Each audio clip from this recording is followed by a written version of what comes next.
How y'all doing, boxing fans out there? Y'all know what time it is. It's your boy Easy Work Boxing. We finally back on StreamYard, y'all. I'm very happy to be back on StreamYard. Now I can get people to come in and talk with me. I don't have to, just sit up and be on the phone no more. But I told y'all I was striked. Somebody decided to say I was dealing with took they publishing or took some from them. So, now we on live. We can talk. I'm gonna send the link up. It's already up there at the top. So we can go into whatever y'all want to go into. You know what I'm saying? So yeah, we got a lot to talk about. We got some upcoming fights. I've already, talked about the David Benavidez situation, Demetrius Andrade situation, and I already told y'all who I felt was gonna win that. We also got Haney versus Prograis coming up. That's a fight. I haven't made a prediction on that yet. I'm feeling like, Devin Haney gonna get stopped by Regis Prograis. A lot of people counting him out, due to the fact of, his last fight with Zorilla. A lot of people saying he got slow feet and this, that, and the other. But I think, like I said in my videos, people are getting about the punching power of Regis Prograis and just not focusing on what we've seen Regis Prograis do in the ring. I know this Zorilla fight looked bad, which is why I personally believe, like a lot of people have said, that's why he was chosen. They could have went after Teofimo Lopez, but instead they wanted to go, the easy route, in my opinion. And they decided to go after Regis Prograis. But I think that was probably a bad decision, but we're going to find out December the 9th. Also, I just seen an article on Adrien Broner. They say Adrien Broner been injured. He hurt his right hand or something. And the question I got for the boxing fans out there, do you think that Adrien Broner will reign at 140? I think I would love to see Adrien Broner face these young guys, that's out here, the Regis Prograis. Well, Regis is not young, but, the Ryan Garcias, the Riley Romeros, and many other fighters who are now at 140, Devin Haney, Teofimo Lopez, just to see, so I could see, I want to see if Adrien Broner could show us something these guys are missing, but AB ain't the same AB that it used to be.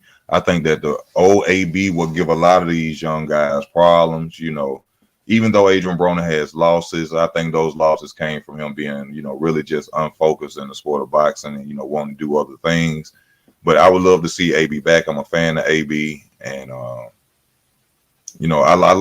like AB's. He does certain things that I don't like, but when it comes to boxing, I love AB. I love what he did for his friends, Bunny, what he did for Rashid Warren.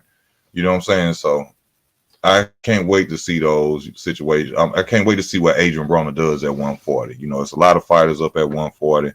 And, I just want the boy to come back and come out there and show out. What's up, everybody tuning in to the channel? Cornelius, Trench, what's up with you?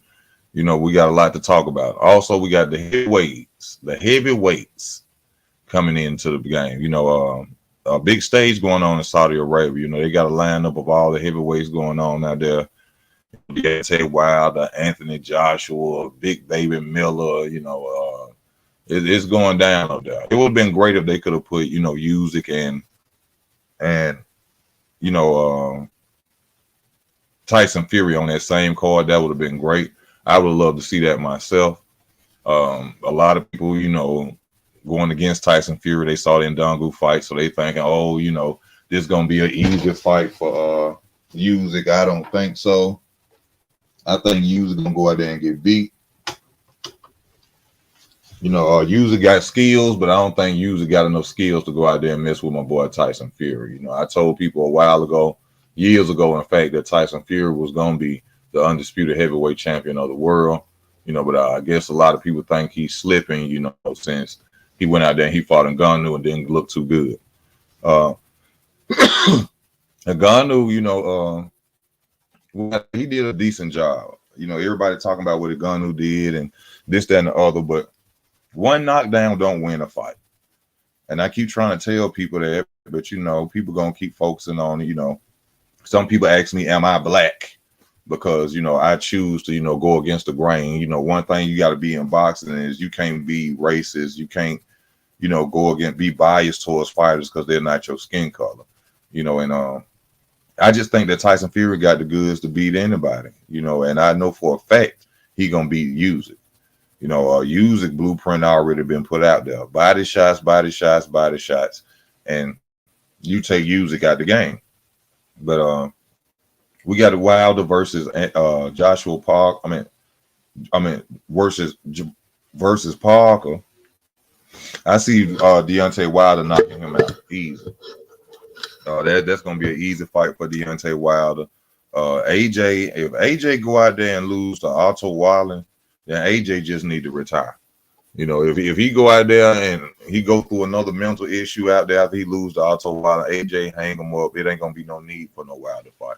But hopefully both of them go out there and win, and we can get to see that fight, in the future, which we should have been seeing years ago. We supposed to have been had an undisputed heavyweight champion, but I blame that on Anthony Joshua. What's up, Sleepless? Also, y'all, I'm on StreamYard. You know what I'm saying? The link is up here at the top. That's the link right here. If you want to come on the channel, you want to discuss, and talk about some boxing, you're more than welcome to. I would appreciate that. I've been waiting for a long time to get back on StreamYard, man. I finally got back on the day I told y'all, the 22nd. I was going to be able to get up off here. But it's a lot to go on. Let me see. I can't stand the simple fact people bring race into boxing. Bad for the culture. If boxing has nothing to do, race has nothing to do with the sport of boxing. You know what I'm saying? I don't know why, you have black people that feel black people dominate the sport of boxing. You have Mexicans that feel Mexicans dominate. You have Russian. All these people, come from different areas. Skills are skills, and that's what pay the bills. I don't care what color you is. If you're a good fighter, I'm going to ride with you. If you're a bad fighter, I'm going to ride with you. But one thing about my channel is I'm going to get on here and tell the truth. I don't care if you black or not. If you went out like Shakur Steve, he went out there and did a boring fight. What I'm supposed to get on here and say? Oh, Shakur Stevenson, even though he's still a hell of a fighter, y'all don't understand boxing. That's the way boxing. No, that ain't how boxing's supposed to go. He stunk up the joint. You know what I'm saying? He did a bad performance. But because you black, he's supposed to just sit up there and, Shakur, because he's my skin color, because he's not black. He's actually Puerto Rican. You going against the grain. And, come on, man. That has nothing to do with the sport of boxing. There's Mexican fighters that'll beat the hell out of black fighters. There's black fighters that'll beat the hell out of Mexican fighters. You know what I'm saying? It's all this race. I done got called monkeys and everything because I go against the grain and I tell the truth of my opinion. I still don't care what nobody say. I think NUL is on steroids. Now, a lot of people don't agree with that. I done had Japanese, Chinese people get on my channel. They say I ain't graduate past the 7th grade. They say I'm a monkey. They get on here. They say a lot of things. But, I'm going to keep it 100 on my channel. And that's all I could give y'all. You know what I'm saying? Am I going to be able to? No, y'all need to send me some links so I can watch the fight. I'm not paying. I paid for the subscription for Shakur Stevenson fight. And I know David Benavidez versus Demetrius Andrade fight going to be better. But, I just can't. I can't pay for another fight like that. You know what I'm saying? Because I want to see some real boxing going on. You know what I'm saying? Is the fight Friday night or Saturday night? Hold up, today is the 22nd. It's Wednesday. Oh, it's Saturday. I thought it was gonna be Friday night. Okay, so thank you for that. Yeah, but send me some streams, some links so I can watch the fight or wherever it is I can go. I would appreciate that. And y'all know I'm going for Demetrius Andrade to go out there and knock out and stop the Mexican monster, David Benavidez. Shout out to the Benavidez. But like I said in my video, I think it's gonna be a bad night for the Benavidez family. It's gonna be a bad ride home for the Benavidez family. That's just what I feel. I take nothing away from David Benavidez. I just think, like I said, it's levels to the sport of boxing. And I think Demetrius Andrade is going to show him what boxing is really about. You can tell NUL off something. Look at his facial structure. I've been saying it for a minute. I ain't even just looked at his face. I seen his fight when he fought Fulton. And a lot of people, they got on and criticize it. Oh, you just saying that because he beat a black fighter. I don't give a damn if he beat a purple fighter. I watched that boy throw punches faster than you could see. Moving up in weight. moving up in weight. Yeah, I heard that they saying he ain't Mexican because he half Mexican. But what is his father? If his father is Mexican, then he is Mexican. It don't matter if his mama Ecuadorian or however you say it, Ecuadorian. If his father is Mexican, he is Mexican. You are your father's seed. That's in the Bible, baby. So if my daddy was Puerto Rican and my mama was white, I'm Puerto Rican. If your daddy black and your mama Mexican, you black. You are your father's seed. So he is a Mexican fighter if his father is uh Mexican. He just half Mexican, but you are your father's seed. Yeah, I said purple fighter. I told you I don't care if they purple, green, orange. Whoever win, may the best man win. That's how I rock with. He's Mexican. Yeah, if his dad is Mexican, then he's Mexican. Also, y'all, I told y'all I got the link, man. If y'all want to come on here, I've been dying to get on people on here to talk with me. I got the link up here at the top. All you gotta do is go to the comments, and you could come on the channel. You could discuss this with me. I would appreciate if somebody come on with me. That make the channel even more better for me. You know what I'm saying? I really appreciate that. If you want to come on the channel, all you gotta do is go on StreamYard, hit the link. You hit the link, you come right on the channel. I put you on, and we can talk boxing all night. So come on the channel with me. Oh, I got somebody coming. Thank you, Joe. Joe, what do you know? What's going on, baby? Yo, salute, easy. It's your boy Sleepless JR, man. Oh, what's up, man? Thank you for tuning in to the channel. What's going on? What's up, brother, man? I just want to wish you happy holidays, man. Thanks for having me on. Yes, sir. Uh, Thank you as well. Happy holidays to you too. I just wanted to give some pointers of what you were saying in terms of, I guess, everything you were speaking about, but I don't want to take up too much time. The people want to hear you, not me. In terms of Benavidez and Boo Boo, I love Boo Boo's boxing. I would say that overall, Boo Boo is the far more superior boxer. I don't know if it's far more, but he is the more superior boxer, right? But I'm just worried about that age. I know what you said about the age yesterday. I was listening. People got that misconstrued, and I agree.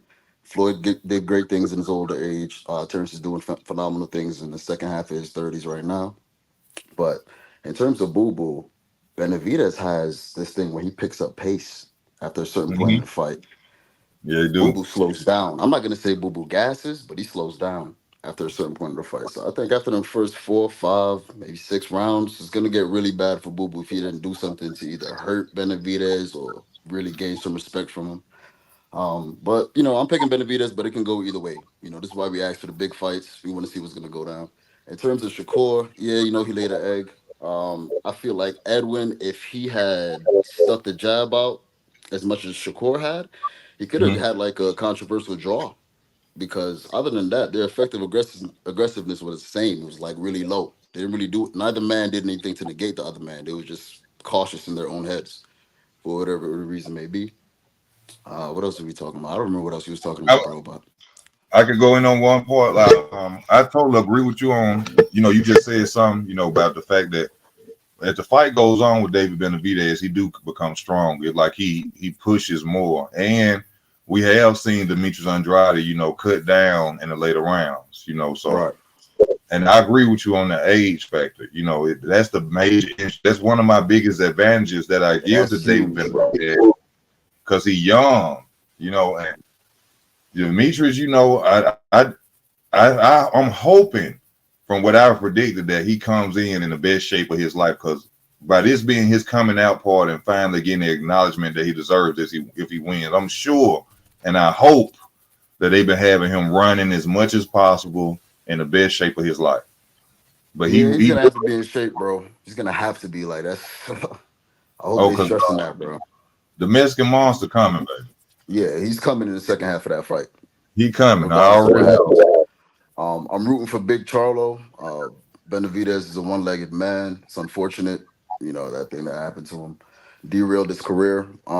But I'm going for Charlo. Charlo still doesn't look all the way right to me, but he has looked better than we've seen him in like previous interviews, press conferences.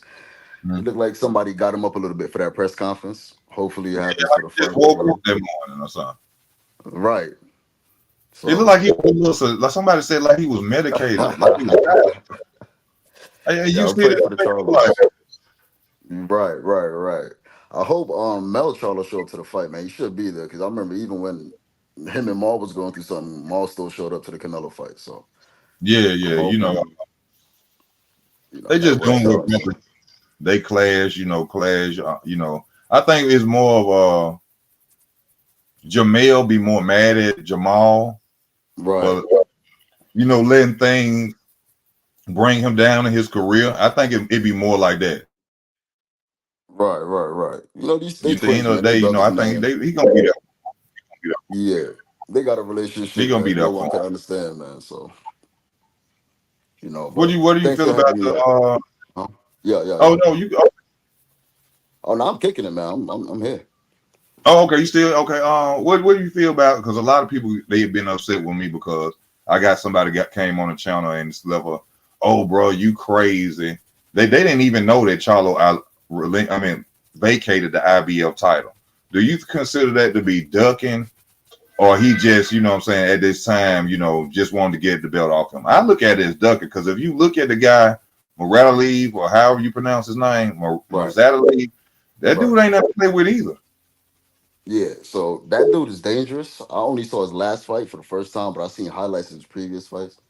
But I only seen his last fight most recently. But that guy is dangerous. In terms of Charlo, I feel like Charlo wouldn't duck anybody had his body stayed at a 154, in 154 shape. If that hand really is as good as he says it was before the Canelo fight, if and his body was at 154, I don't feel like he'd duck that dude for whatever the case may be. I think that weight that he put on is gonna mess him up in terms of any fights at 154. But I understand like his reluctancy to, hold on to it or anything. He just say nothing about it, he just dropped it. So it's weird. And plus they're saying that like, how come he hasn't called out Tim Tszyu yet, or how come negotiations for that haven't been in works yet? It's weird with Charlo. I don't think he's ducking no one, but I feel like that weight cut messed him up. And plus, he just got a huge paycheck. So, Buddy not even probably thinking about fighting right now.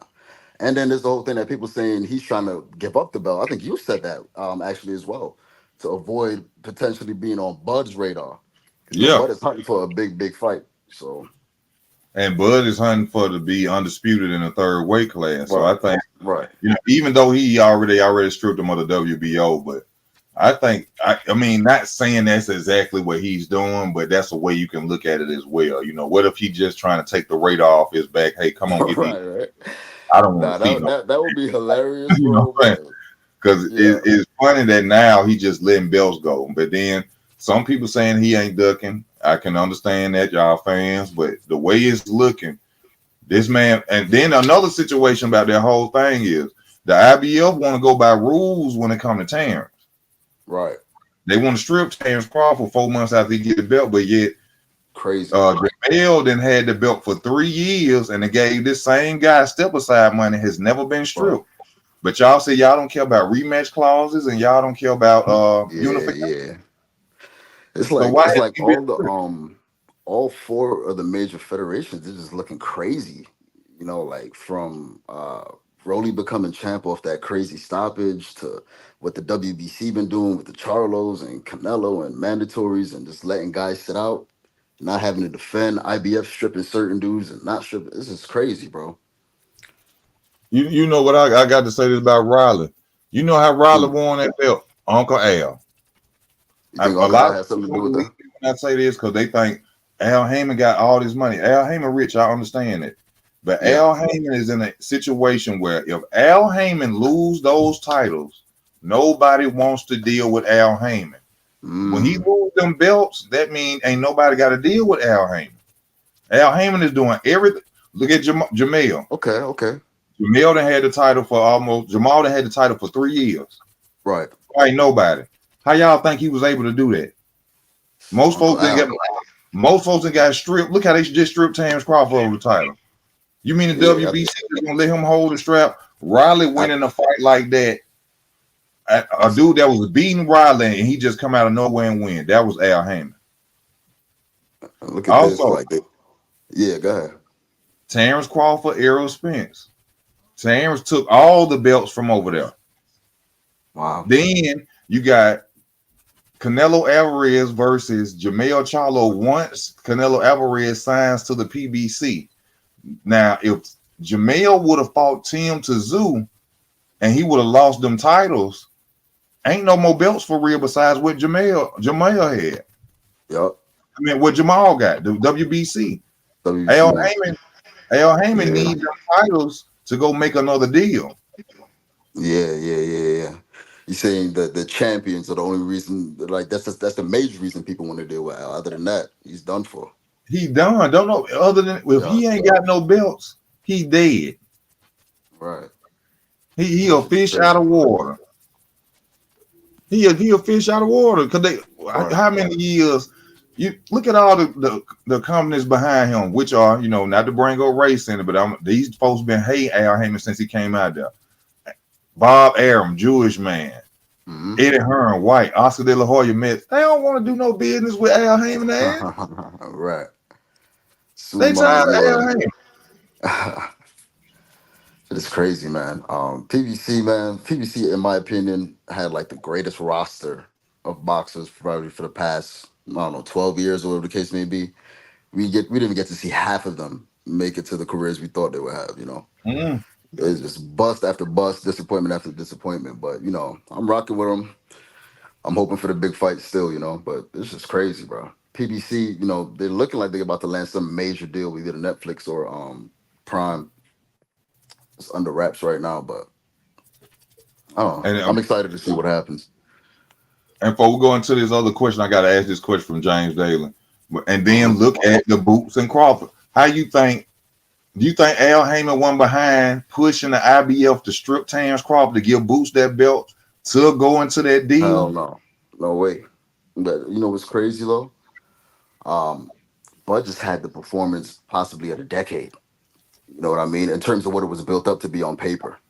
Yeah. In 4 months, maybe barely 4 months, they took that belt from him and elevated a guy. He's undefeated. He's undefeated.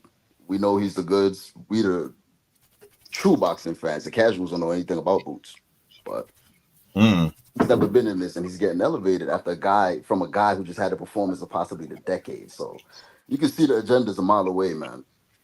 And then also this with the fact that if Al Heyman was behind going to the IBF and making them push the effort on getting that belt strip, it was also a spit in the face of Errol Spence because now Facts. you cannot fight to be undisputed. That shit's crazy, bro. You remember Errol Spence left Al Heyman to make the fight with Terrence Crawford. True. He went to a new management to make, so that could be a spit in the face at Errol too. Like you After ain't coming the back to no rematch and getting no undisputed. he done took dozens of spits in the face just to make this fight during the build-up of this fight. He got him up out of. James Daly say, will Jamel Charlo ever defend the belt? No. Now, which belt? His last two that he holding on to? I guess that's it. I guess if it's an easy opponent that don't look like they got some power or bring something to Right. him, yeah, I think he'll defend it then. But I just think that weight is a problem. And I know he didn't put on much. He really didn't put on mhm. much, but he didn't prepare for 154 in how long now? He's already coming off a 17-month layoff come the night of the fight. He didn't have to cut weight back down to 54, and then it's going to be another training camp for his next fight at 154 should he decide to defend against someone. I feel like it's going to be an issue, but it's been a minute since he had to cut for 154. That's just how I feel about it. I could be wrong because the one thing about the Charlos, they be in supreme shape amongst a Yes, lot of they coming boxers. all night. Yeah, so They fighting they can all do night. anything. Yeah, You got to be in A1 shape to fight the Charlos. I will say that. right. Look at They Big gonna Charlo. Big bring it. Charlo's a massive dude, and he was fighting at 154, winning belts at 154. So that's unbelievable. Their conditioning is crazy. Yeah, they gonna come all night. They gonna bring it. Yeah. Next question we got from Trench Brick. Who you guys got, Haney or Prograis? Or God Prograis, damn. Yeah. as they say. Uh, who you got, big bro? I already know who you got. Um, I'm really undecided on it because I respect Devin Haney's skills. I respect his ability in the ring. But Devin Haney, due to the Lomachenko fight, which is this is why I'm going for Regis. This is why I'm going for Regis, y'all. Devin Haney had trouble with a former 130-pound or smaller Lomachenko. And of course, it came to the footwork and the movement of Lomachenko. But Lomachenko don't have power and is not big. Regis Prograis has power and is bigger than Vasil Lomachenko. So I don't Right. think, and the style that Regis fight, Regis does not go out there, and then they already got their little trash talk. Regis don't go out there to play with you. I think Regis is gonna go out there and hurt Devin Haney. I think you take away Devin Haney's jab, he becomes mediocre. That's Okay. been proven. You catch Devin Haney when he's opening up. When Devin Haney's throwing that jab, putting that jab out there for what's the word for distance. Right. You attack Devin Haney when he's opening up, and I think Regis is gonna be in his chest, and I think Regis is going. I've always told people this: when Devin Haney get punched in his eye and it closed, when Devin Haney That's it. get his nose broke, he gonna quit. All right. I, So I yeah. mark my words. I don't mean to Yeah. say this, Devin. I feel Haney, me and Phil Haney got the argument for, but I'm telling y'all, in my opinion, once Devin Haney get his eye closed, once Devin Haney get his nose broke, he quitting. Yeah. So the way I That's feel just about my it opinion. is right. Same way you started it off. It's super hard. Like I'm undecided about it because mostly everything you said. Now I'm just gonna go a small tangent. So this is what I think about Devin. Up until a certain point, up until the Lomachenko fight, I've never really been too impressed with Devin. Besides of what is like his fundamentals are in boxing at such a young age. 'Cause I think I seen his first fight when he was like I don't remember. He was super young. And I was like, oh, this guy has talent. But other than that, I never really been too impressed with Devin up until that Loma fight because of the way he started it out. Them first 3, 4, 5 rounds, he came right to Loma. I ain't never seen Devin do that ever. Press the body shot, throwing his hands, letting his hands go. But here's why I never been impressed with Devin. Devin doesn't really have supreme footwork. His daddy and a lot of people like to say that he does. And I am a fan of all these guys, so I'm not hating on none of them. I don't have no horse in this race. I don't know none of these dudes. You ain't But lying. He Devin, don't.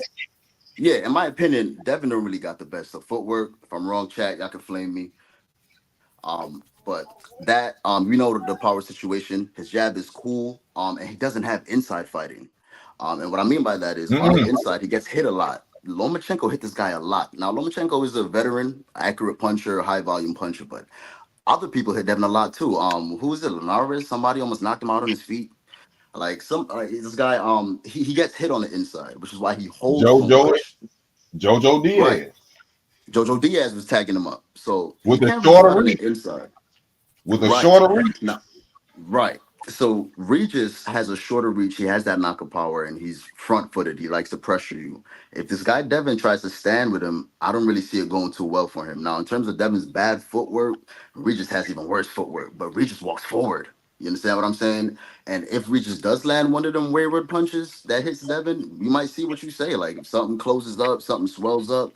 We see him complaining when a guy who doesn't really have too much power in Loma, who has stopped people, but he doesn't have that much power. Like anybody who says Loma is a hard hitting puncher, I just don't agree with that. But we see what he was complaining to his father Welcome, about when Loma AC, was tagging. to the channel. AC, Right. Yeah, what's what's up, good? AC? How you doing? I'm doing good, man. Good. I'm back here with you, bro. The last time we had a discussion, we was talking about Benavidez. That's between me and you when Benavidez was going to fight Caleb Plant. I Okay, had Benavidez. I called for Benavidez to win that fight. you I'm were going to right. tell you guys this just from listening, and I had to hop on the panel and everything. I think you guys got it. Just in my opinion, respectfully, I think you guys got it 100% wrong when the way you're assessing Devin Haney's skill. He Hmm. has one of the best jabs in boxing in his footwork. A I lot gave him of credit for the fighters have job for footwork. sure. Let me I finish, gave bro. him the Let me credit for make the my job. point. Yeah, A go ahead, lot go of ahead. fighters have footwork that's that if you're not paying 100% attention to it, you'll kind of call it a certain way. When I look at Devin Haney, I see a fighter that does do a lot of that does show a lot of angles, does punch from different angles because to have to have the skill set that he has, and regardless of people's opinion of him, he is the youngest undisputed, and he is a lineal champion. So let's try to work around that. Let's try to work around that frame first. In terms of the fight At between him and 140, Regis, at 140 with Regis Prograis, um, I don't see where Regis has a lot of opportunities to actually beat him unless he goes in there and tries to rough him up on some Jeff Horn versus Manny Pacquiao type shit. He's got to make the fight dirty, and he's got to like kind of bruise, push him around, and beat him up to constantly get him off his game and fuck with his mindset. Because I'm gonna say this: Devin is extremely young. He's not even in his grown man strength. He hasn't even entered his prime. And sometimes with a young boxer, if they're methodical in the way they do things, and you break that methodical mindset up, you can disrupt their flow and beat them.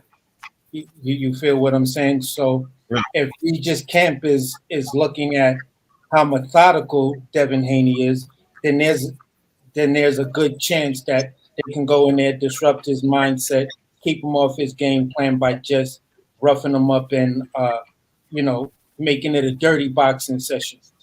But well, I gotta ask you, can I ask you this? I understand exactly what you're saying.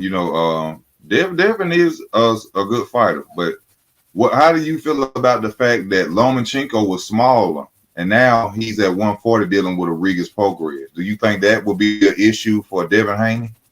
No, because I'm going to say this. For the next maybe year and a half, 2 years, I predict him to be at 140. He's more probably a better 147 fighter. In this day and age, fighters are squeezing themselves down into smaller weight classes to give themselves an advantage. Lomachenko is a fighter who came up. He's not a fighter who was cutting down. So that gave Lomachenko the that advantage in movement. Although Lomachenko is one of the best angle fighters when he was in his prime. You feel what I'm saying? So with that being said, you have to take the weight cut into position. Not to say he was weight trained or anything like that, because he didn't look like he looked in the first fight when he went to Australia. That took a huge toll on him. You've seen it in his face. You've seen it everywhere, and he just looked completely drained out, which caused him not to fight that fight at a high volume, but try to use his jab to control distance and shit like that. Moving up, he can now sit on his punches and be the boxer he was always intended to be. So when he's ready to make that 147 jump, he's going to be a beast at that, because that's going to happen when he's around his grown man strength and entering his prime. This is one thing I have to say about Devin Haney when it comes to the situation of him fighting Kambosos. Now, true enough, Kambosos had the belts. He went and did what he was supposed to do. But I have noticed that why didn't he face or go against Teofimo when Teofimo had the belt? Because he tried to fight Teofimo, and Teofimo he didn't want no parts of that. He went after Teofimo a couple of times, like, yo, let's get this going. Teofimo just didn't. He ain't want that smoke for whatever reason. You feel what I felt that would be an excellent fight between Dev and Teofimo. That would have been a fight that got a lot of people who are critics of Dev just to shut it down for a little bit if he would have won that fight. You still on, Joe? You can comment too as well, Joe, if you still on. I feel Teofimo Lopez will demolish Devin Haney. I feel Teofimo Lopez will demolish Gervonta Tank Davis. Teofimo has this thing where he fights to the level of his competition. So you never know what you're going to get. You know what I'm saying? He always steps up to the level of competition. Just like he did with Loma, just like he did with what's the name at 140. So to me, it's the fights that we want to see. If Teofimo comes back, then yeah, I want to see Dev in a Teofimo fight. that'll solidify himself as, you know, even if he beats Regis, it's still going to be a lot of criticism because, you know, they're going to say, well, Regis lost to Josh Taylor. You feel what I'm saying? Why not fight? Why not try to get the Teofimo fight? Because Teofimo came up there and then did his thing and just made Josh Taylor look like a, you know, somewhat of an amateur. So that'll If solidify. if Devin Haney defeats Regis Prograis, I will give him the utmost respect. The only reason Regis lost, if Regis, the only reason Regis lost to Josh Taylor is because he played Josh Taylor's fight game with that shoulder-to-shoulder phone booth fight. If Regis would have been jumping in and out like Teofimo Lopez did instead of playing phone booth fight, he would have beat Josh Taylor. But if Devin Haney beats Regis Prograis, I salute him. But I give him full credit. yeah, you could say Even though I feel that I feel like they chose him over. Huh? I said it just always goes into the game plan. What did your camp set up? Now you could say that's as a huge knock to Regis's camp because maybe they didn't watch enough footage to say, listen, let's really look at the let's really look at Josh Taylor's weaknesses, and if you popping in and out, that disrupts his rhythm. Okay, let me ask Joe, what's your opinion on this fight, Joe? Which fight you talking about now? Haney versus Prograis. All right, so yeah, so I agree. Well, I agree with Easy when you say you give him all the credit because I would. I really don't know how the people are gonna feel about it. Who knows? Because people tend to like give Devin unfair hate for no matter what he does. But yeah, I gotta give him the credit. I don't care about the Josh Taylor loss to Regis. He lost to the undisputed guy. It is what it is. No shame in losing to number one. So, and then in terms of Devin's fight style for this fight, I gave him credit for that jab. He does have a good jab. It's probably his best attribute, in my opinion. And yeah, he does throw it from different angles. But in terms of this fight, like I was saying, Regis is the power puncher. He's the walk forward guy. Devin is the younger guy, the angle guy. I'm on the fence about it. If I see the way I see it going, if there is a stoppage, I guess Regis. But like I said, he's like stuck in quicksand, man. I don't know what's going on with Regis. And then Devin, definitely he can edge out the decision. He's a superior boxer, in my opinion. But yeah, I don't know. I'm on the fence about it. But if Devin wins, I'm giving him all the credit in the world. I don't care what people say. I say this too. If you stand in front of Devin Haney, you already lost. Right. If you especially just if you're stand boxing like Regis box. that's gonna be Regis's big mistake. If he go in there trying to prove to the world that he can outbox Devin Haney, he lose. All day. That's 100%. I agree with you 1,000% on that one. That's not that wouldn't be a smart move. And if his camp is telling him to do some shit like that, they giving that man the wrong goddamn advice. They give him the wrong advice because if you stand in front of Devin Haney, he gonna jab, right hook your ass, jab to your body all night. He gonna point system the fuck at you. I mean, I gotta stop cursing, but he gonna point system the hell out of you all night. You the boss. Right. You down on the scorecards. Look at that arm reach difference. You got to go in there and literally fight Devin Haney. You cannot go in there with that. Oh, I'm finna prove. I've seen a lot of fighters during the Floyd Mayweather era who could have won if they had not go in there and try to show the world, oh, I'm finna prove I can outbox Floyd Mayweather.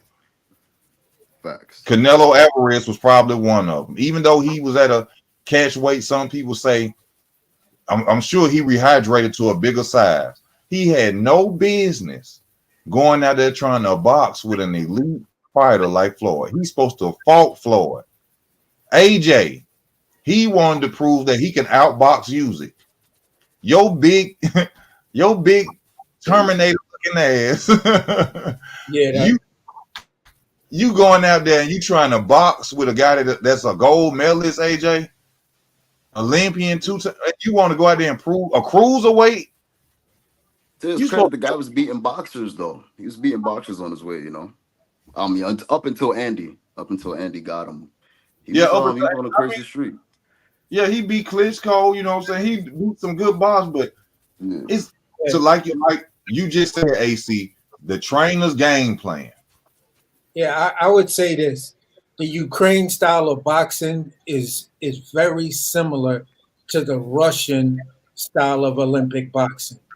And Mm. it's always I'm always gonna lean towards the if it comes down to who's fighting in Europe and shit, with the exception of Joe Calzaghe, he was a different kind of monster. You know, he's one of my all-time favorite fighters and everything because Calzaghe beat everybody. But you know, I'm gonna say this: when it comes down to the European style of boxing, Ukraine and Russia will always dominate the UK.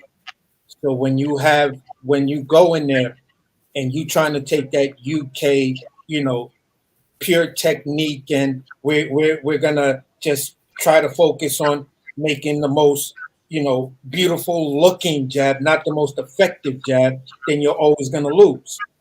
I, Go ahead. I can I say this about Joe Calzaghe? This is a question, and Yeah. much respect when I'm gonna clean it up, but I gotta ask this: Hmm. do you think that Joe Calzaghe could have beat a prime Roy Jones or Bernard Hopkins? Now, let me say this as well before I finish.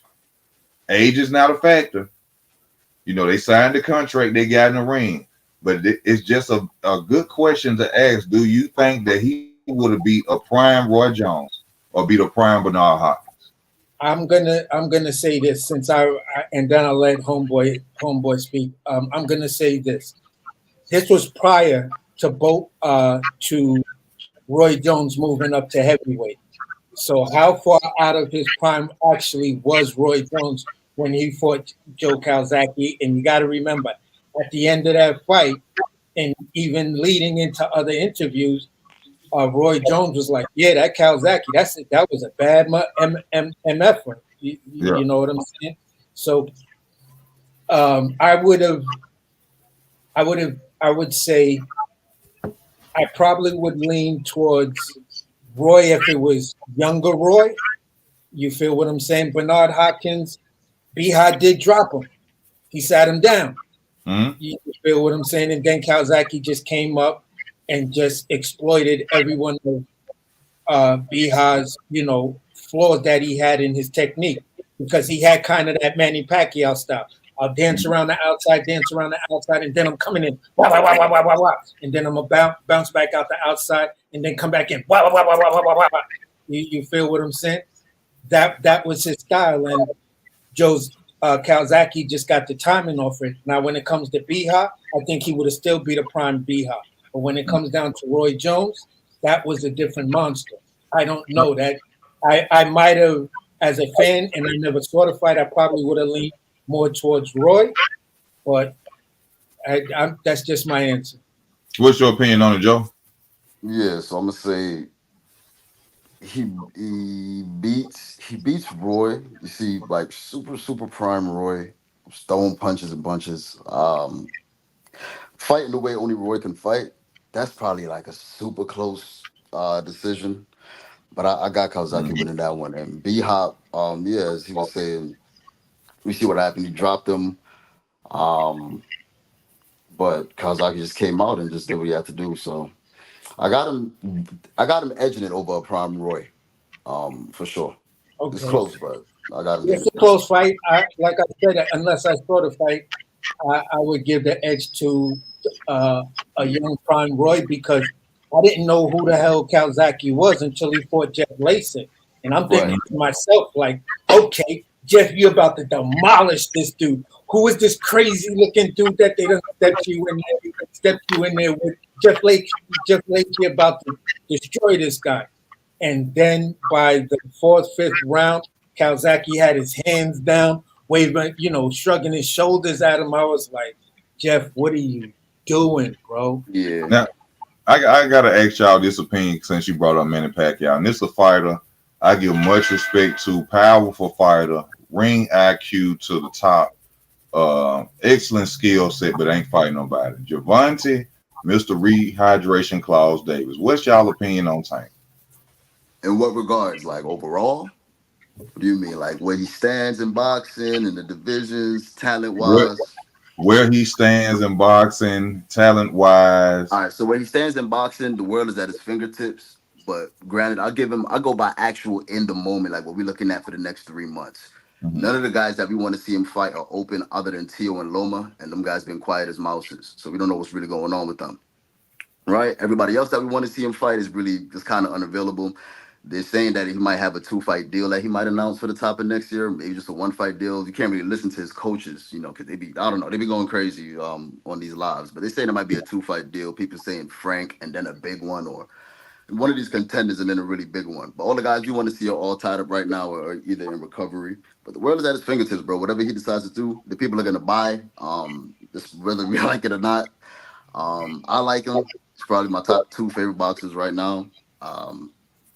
Other than that, in terms of the divisions, yeah, it's just him and Shakur at the top of 135 right now. Like I said, I don't know if Tio or Devin are really willing to come back down to 135 for that fight. Devin was quoted saying he'd come back for the right fight. He didn't really allude to what that is. Tio's in retirement, so we really know what's going on. So I got Tank and Shakur at the top of that division right now.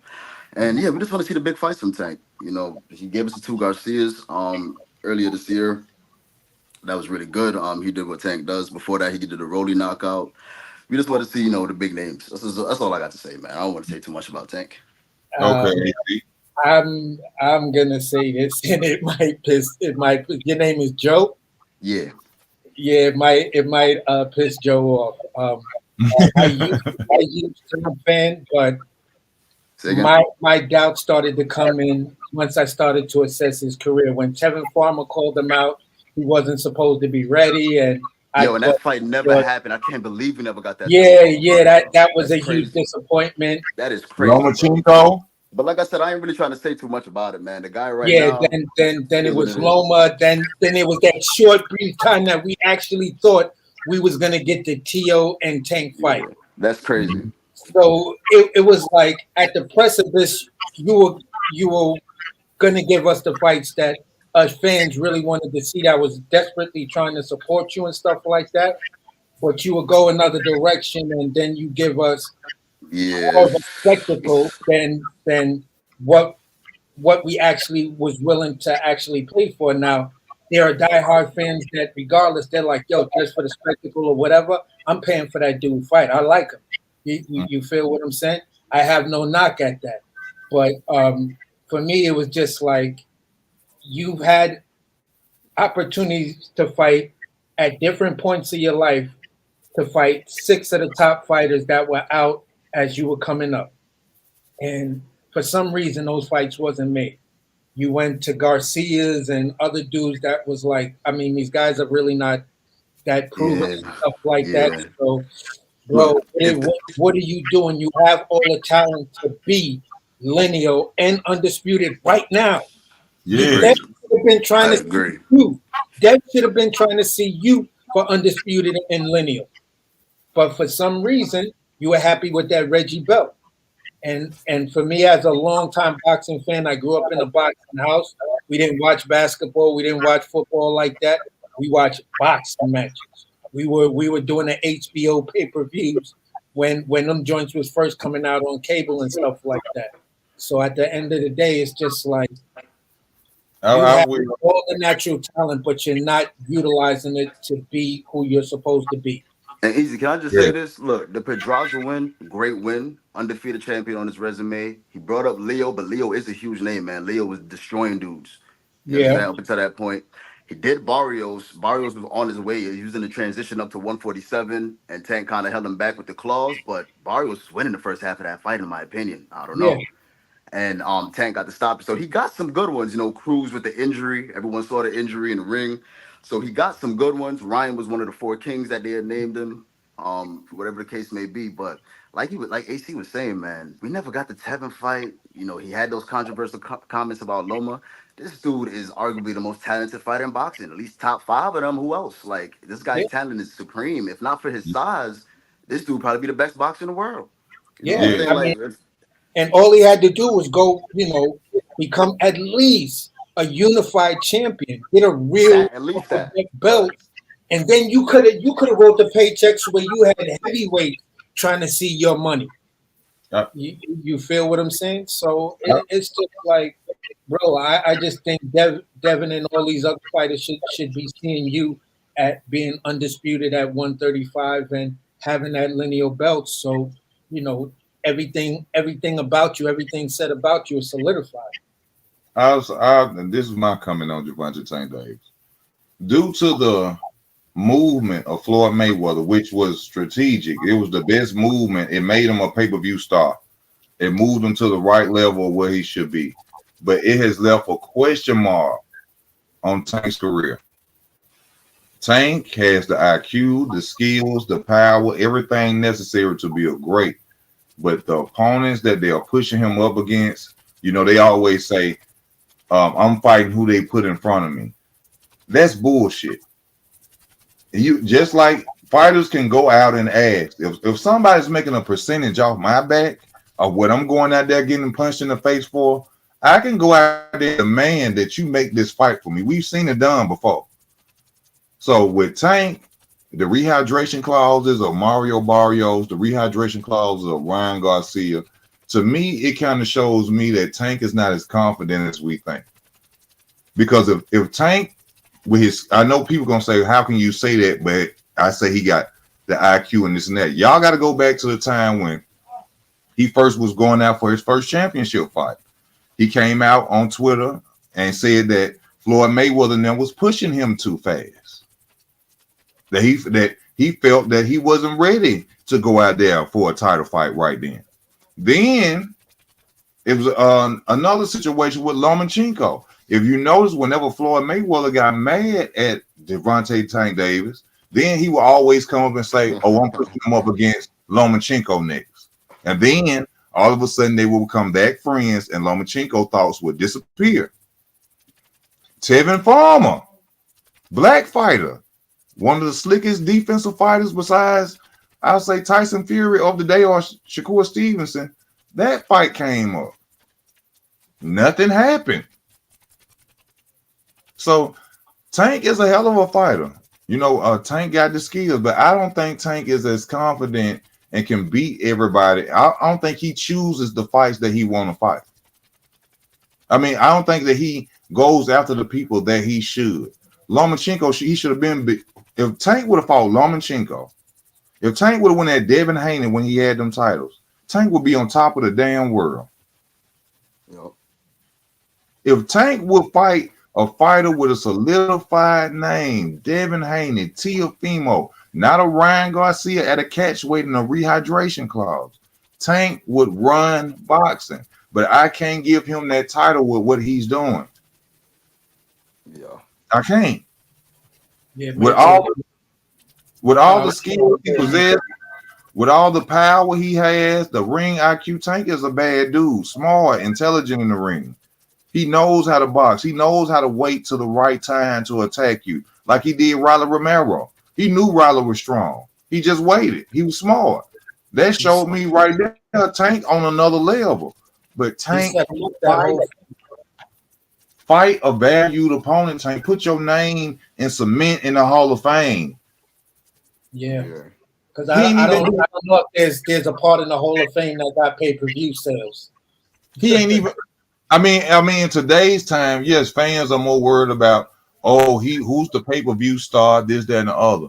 But Tank ain't even been unified, and he 30-0. And Jerron, you right about that, Easy. I know you want to read that comment. I think he's right, but like sooner or later, Jerron, all these dudes gonna have to fight each other, and that's way sooner than later. Trust me. All these dudes gonna have to start fighting or getting the fuck up out of boxing. Sorry for cursing, Easy, my bad. Yeah. No, you good. And that's they why I have to start fighting each other. Like the curtains is closing on a lot of dudes and a lot of divisions. And I love the fact that Showtime has stopped dealing with Al Heyman, because you know what the next broadcasting company got to tell Al Heyman, hey Al, we ain't have no more of them crap fights. Right. So we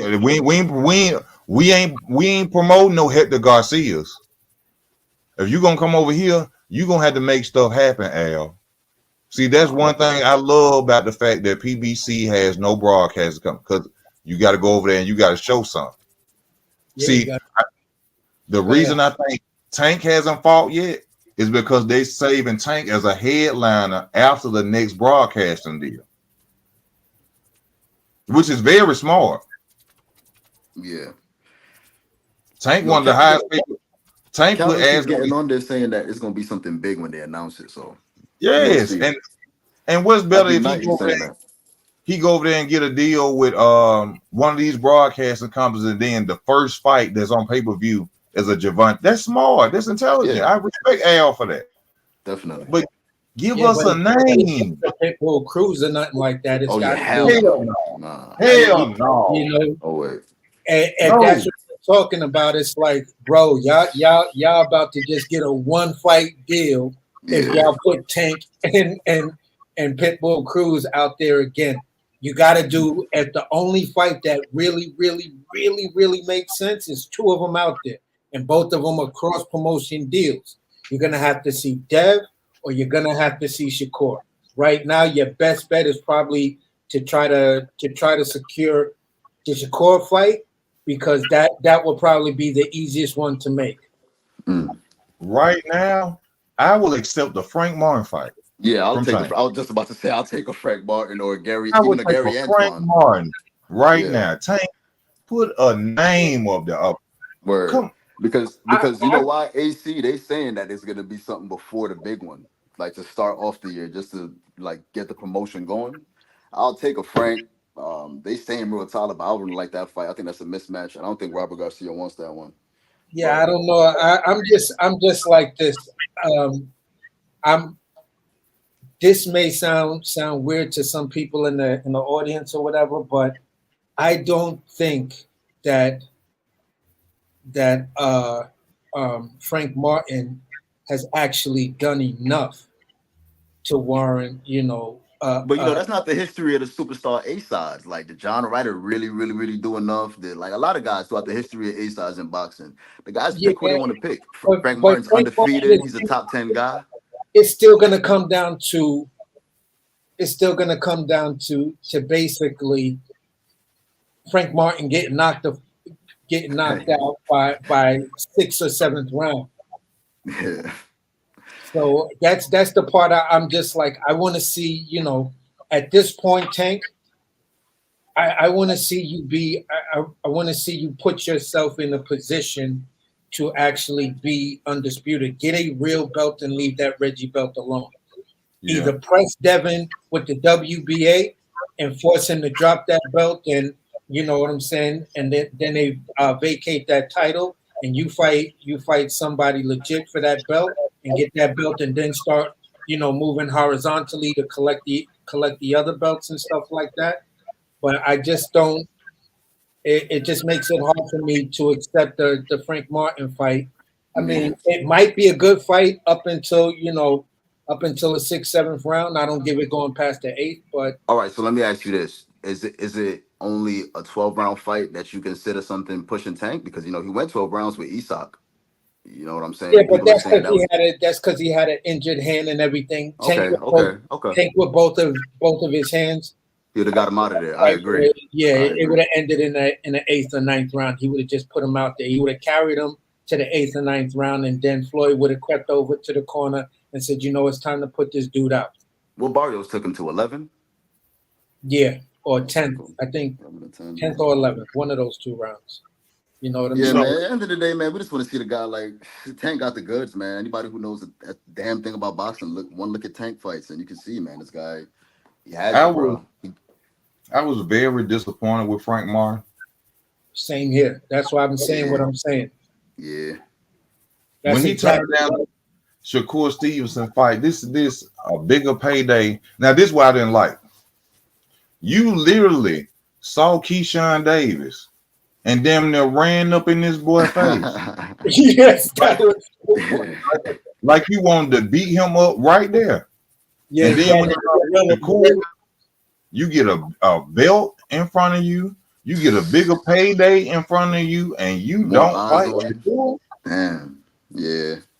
He was just on the he was on Boxiana and Nick J and them the Queens of the Ring saying that he about to spin the block. I'm like, damn, bro. Oh, nigga, please. That was like I'm 2 days sorry. ago or yesterday. Go ahead with that spin the block talk. I don't nobody want to hear Yeah. it. You supposed to stay on the block right then. Facts. I agree. You supposed to jumped in the car. He Yeah. did a tray on Ice Cube. Doe, let me out. Yeah, man. He should fight either Andy Cruz needs a replacement, bro. Frank is good in my opinion, don't he? but that's too short notice. I understand, but uh, he should call out either Andy Cruz if Andy wins his next fight. He should call out Raymond. Raymond is on a hot streak, or he should call out the big money fights. Tank should call. But yeah, Okay, man, I want to see something out of Frank, man. Yeah, I want to David. say something. Go The ahead. I'm fight sorry. that then you know what? Let's get the Frank Martin and what's the name fight going. You know, I just brain farted on this Keyshawn fight. Let's Oh, get that going. But Yeah, Keyshawn keeps saying wait till I get one or two more fights or three fights in. true, You know? true. Keyshawn Yeah, I gets don't on my like that. damn nerve. He Yeah, always running his damn mouth. Look, it's a boy named Floyd Schofield on his ass Yeah, too, facts. Floyd is and he on him. talking about Floyd Schofield ain't as a prospect. He got more fights than you. Word. yeah. Keyshawn do all this capping, and we ain't seen no action. That just he's a hell of a fighter, Olympian. Keyshawn just talk too much and don't show no action behind. Yeah, but that's that next crop of them though. It's Muratala, it's Floyd, it's Frank. It's Frank is a little older than them, but he's part of that class. Andy Ruiz, all those people. I mean, Andy Cruz, all those guys are part of the same Yeah, class. Frank is 28 already, bro. Yeah, yeah, yeah. He started kind of late. Yeah. So it's it's Keyshawn, it's Cruz and those guys, and Yeah, you know in that day and age they gotta talk to keep their Twitter page popping yeah, and shit like that. They gotta talk Mhm. shit on Twitter because that's where this youngest generation of boxing is actually headed. That's going to be the determining factor. Where Oh where yeah, it was they before, basing sales off this. yeah, yeah, yeah. Because at the end of the day, you got a proven track record. You know what I'm saying? You got the king of the spectacle fights. In Jake Paul and shit like that, doing 1.8, 1.7, 1.7. million in sales off of his spectacle fights. And you feel what I'm saying? And then you got Tank and Ryan, the highest number I saw was 1.2 on average. I saw something around 850, maybe 900,000. Hmm. So at the end of the day, those are still impressive numbers for for uh, basically to become the Twitter champ. So at the end of the day, man, it's like, okay, this is what the boxing companies, and the promoters are gonna be saying, all right, what are you doing on social media?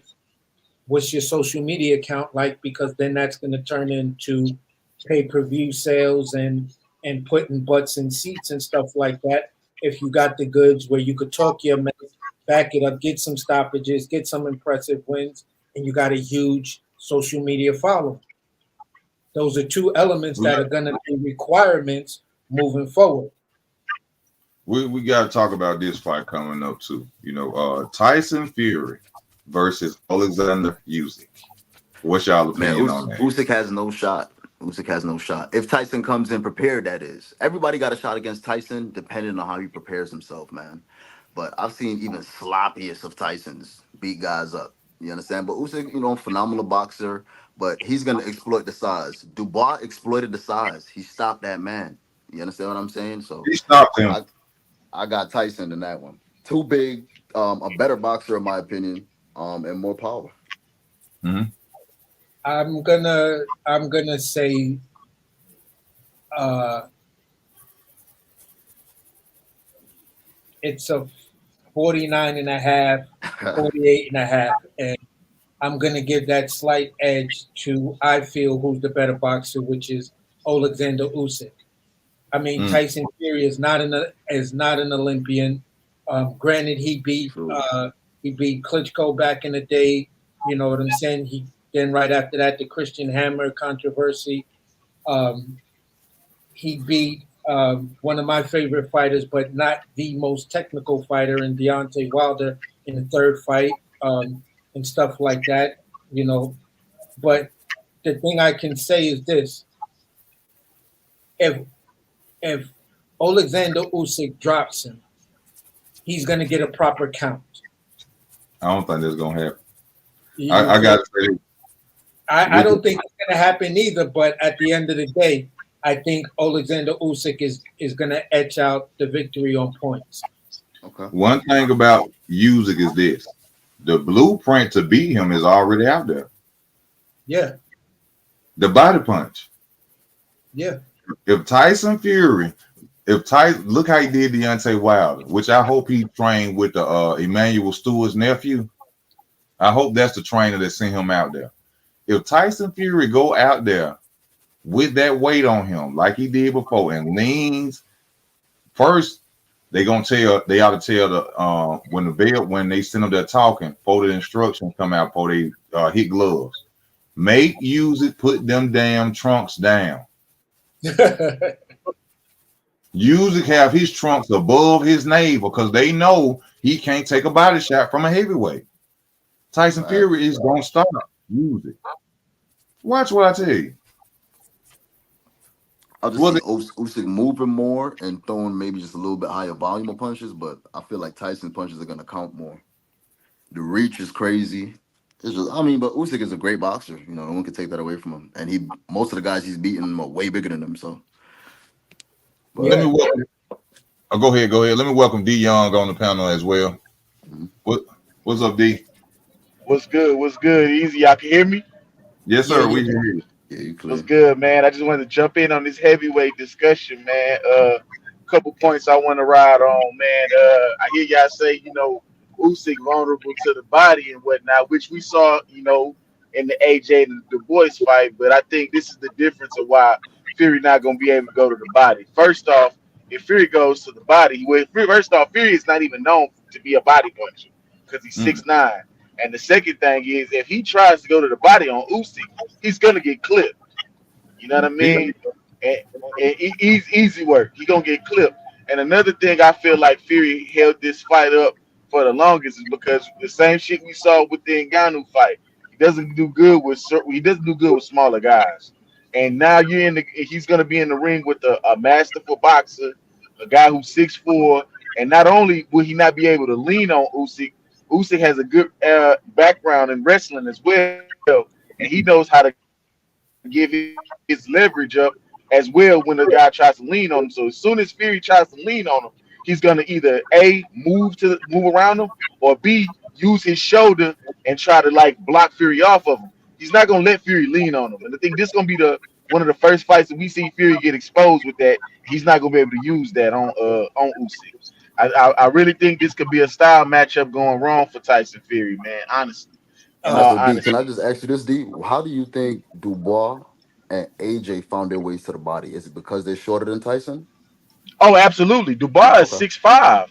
Yeah, Dubois Okay. is No, I'm six just saying five that's eight. the main Oh, contributor is because of the yeah, height, yeah, is what you're saying. Okay. yeah. yeah, because at the end of the day, look at old boy that was at 150 at 154, the tall, lanky dude. When he tried to throw that shorter uppercut, Right. But see, that dude he always had to fights the come wrong down to fight, the man. fighter's And height to actually pull it off, and he got clipped and knocked out. And got then clipped and knocked out. also this, even though Fury doesn't go to the body, if I know you weak to the body, Fury gonna go to the body. But easy, he could go, but he's giving up all that height. You mean to Yeah, Yeah, tell he's me? giving up You face mean to shots. tell? He giving Huh? up face shots. Exact. He giving himself Exactly. up to face shots.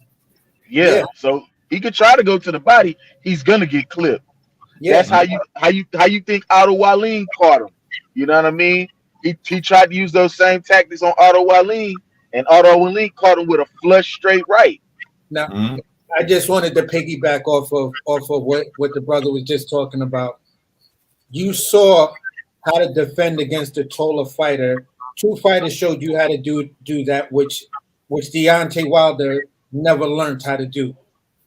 And this is when when he fought Ngannou and he tried to clinch with Ngannou, and you seen that look in his face of Tyson Fury, like, yo, this dude is strong. Ngannou just held the stiff arm to his shoulder. You feel what I'm saying? And once you stiffed onto his shoulder, Fury couldn't wrap around you. So there was no wrapping around and then trying to throw those punches or lean on him. He could Yeah, never put do no weight that. on. He could not do that because Ngannou has that MMA background and that's what we call protecting the shoot or the Yeah. double arm grab. So again, another fighter, I would say people like Haney, Shakur, Floyd Mayweather, these three guys to me were the masters of when they fought taller guys. They used that short forearm in the chest, moving up into the throat area to stop you and then scoot your butt out. Mm-hmm. So this way you can't get around me or try to smother me. If Mm-hmm. Wilder would have known either one of those defensive tactics, you feel what I'm saying? He might have did a lot better or actually won that third fight. You feel what I'm saying? But Yeah. he let the man lean on him and that tired him out. So at the end of the day, Usyk has shown me in previous fights at cruiserweight that he does know how to stuff the clinch, stop you from clinching Facts. and leaning on him. So that right there, I got to go with the brother that just came in, and these are issues Yeah. where I'm giving Usyk that that ability. Now it's going to be getting around Tyson Fury's good movement, that herky jerky style. You feel what I'm saying? And that long reach of his that's going to cause problems for Usyk if Usyk doesn't have an answer for it, which I think he Me, might. But I think he's gonna have an answer for it. Like I say, and what we can look for, we can't miss out on this. This shit could be a snooze fest to keep it a buck because both guys are very herky jerky. Both guys love using the feints, So this shit could be a snooze fest as well. I can't rule that out because but I think it'll be a little bit better than Fury versus Klitschko because that shit was just a big snooze fest, man. yeah, out, You because know. outside boxing, we keep talking about the inside. Who you think got the advantage from the outside? On the outside, Fury got that long man, ass reach, man. It has to Fury be got Fury Fury. that. got Yeah, And Fury got the if he long keep the reach. stick out there all night, I agree. You and yeah. AC, you and AC are saying that Usyk has a way around that stick, No, right? I'm saying what if Usyk can get between mid range to I up close agree. to Oh where yeah, I those agree. Because long once Usyk arms is in that are range, he doesn't stop useless. moving. I agree. You He don't know, stop Yeah, moving once he's in that range, and he doesn't stop yeah, throwing punches. I agree, but man, I just see that reach being a factor if that coach drills into Tyson's head. Keep that stick out there, son. Mm-hmm. yeah. yeah, which he's definitely known for keeping the stick out. But So I just think Fury never really fought that southpaw that's going, give him different looks. You know what I true. mean? Give him them angles because at the end of the day, we know Usyk can fight on the outside too. Via Anthony Joshua. Joshua True. had the longer reach. You know what I'm saying? And but the thing with Joshua didn't try to impose his will on Usyk, and that's Yeah, he didn't another pull the reason. trigger a lot. Yeah, and that's another reason why he lost. But man, I just think Usyk a little too crafty, man, and I think this is just why Fury just delayed this fight for so long because he knows that like this guy ain't no walk in the park, and he a southpaw. He's in there with his first real elite fighter. Yeah, And yeah, That could give you yeah. pause. this is this Yeah, is my yeah. biggest thing. This is where this is what I love about this fight. Tyson Fury is not afraid to throw that straight right after that jab. And most Yeah, Oh that's people, like no. his favorite combination. It's his favorite one too. they will not throw that straight. I didn't seen Keith Thurman, my favorite fighter. I didn't beg while I'm watching Keith Thurman. Throw the straight right hand. Throw the Mm-hmm. Tyson Fury ain't gonna do that. Tyson But Fury but he got AE, defense. go ahead. You finish your point. No, go ahead. I say this: he gonna have to be careful with throwing that straight right because we know, even though the straight right is the quick way to land first, Usyk do got a good parry with that right hook from the Yeah, southpaw stance. Yeah, and true. He throws an uppercut from that southpaw stance sometimes too.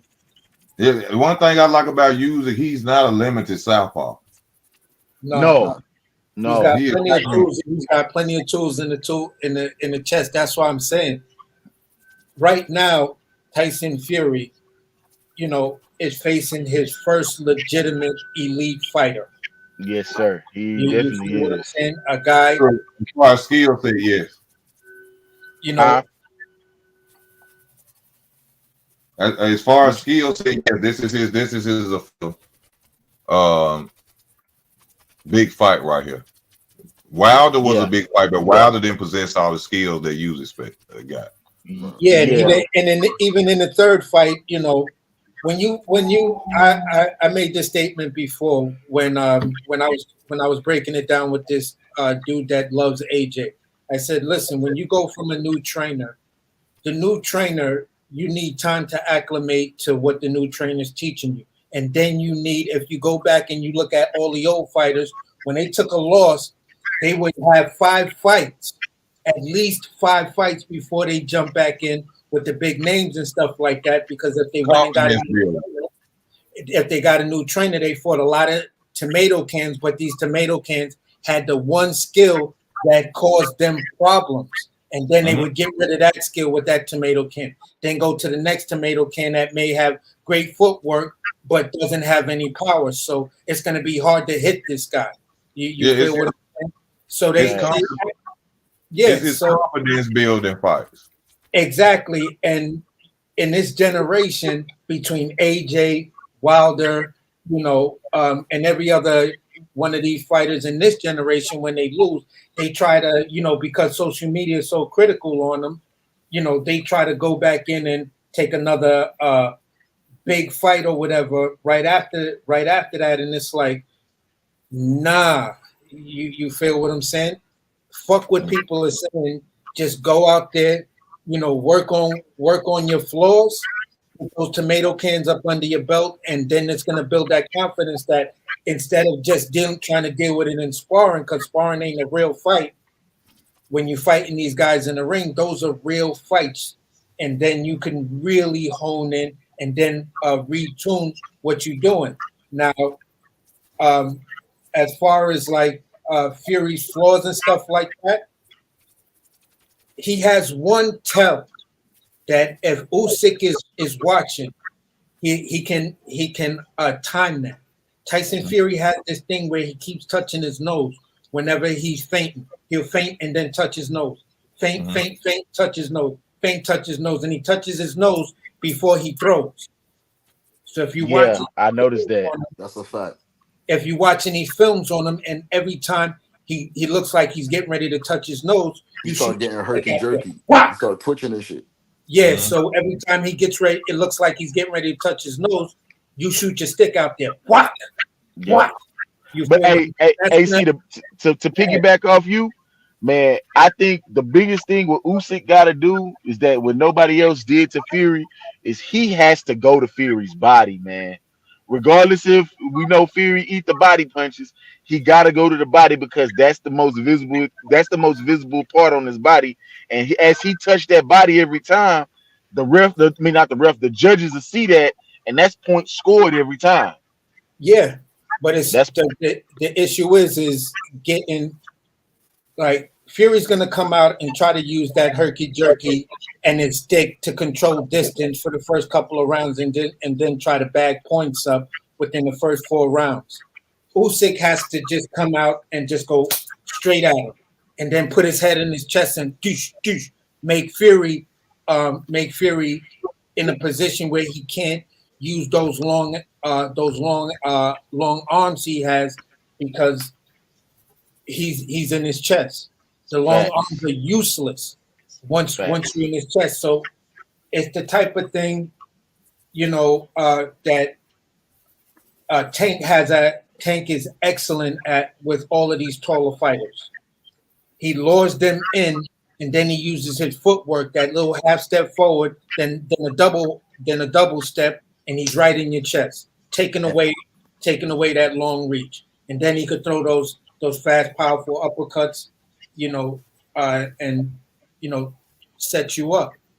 Now, And to piggyback I off got to UAC, yeah, go ahead, easy. go ahead. I got to let you finish. But after this, after your comment, we got to talk about the upcoming fight that's coming this weekend. Go ahead, Joe.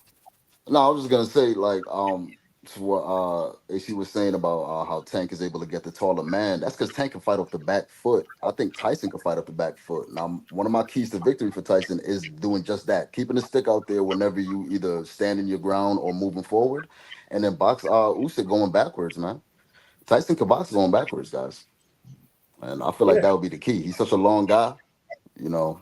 I don't know. We'll see what happens though. But Usyk is a great boxer. In that mid-range portion where you were saying AC, he's very dangerous for Tyson. Going to the body D, like you said, you don't really see too many people go to the body of Tyson. He do be eating them when people do go to the body, but I feel like Usyk should try to get to the Yeah, body if because he's trying to win this. it's like when people try to go to the body of Benavidez, and I'll let Easy speak. Yeah. When guys try to go to the body of Benavidez, they're way out of the distance to actually make that body shot effective, because he'll go into a rear high guard, and then he puts his lead foot so far ahead that when he leans back, he's taking a lot of the blow of the body shot completely away from Yeah. you, and then he can come right over the top and counter.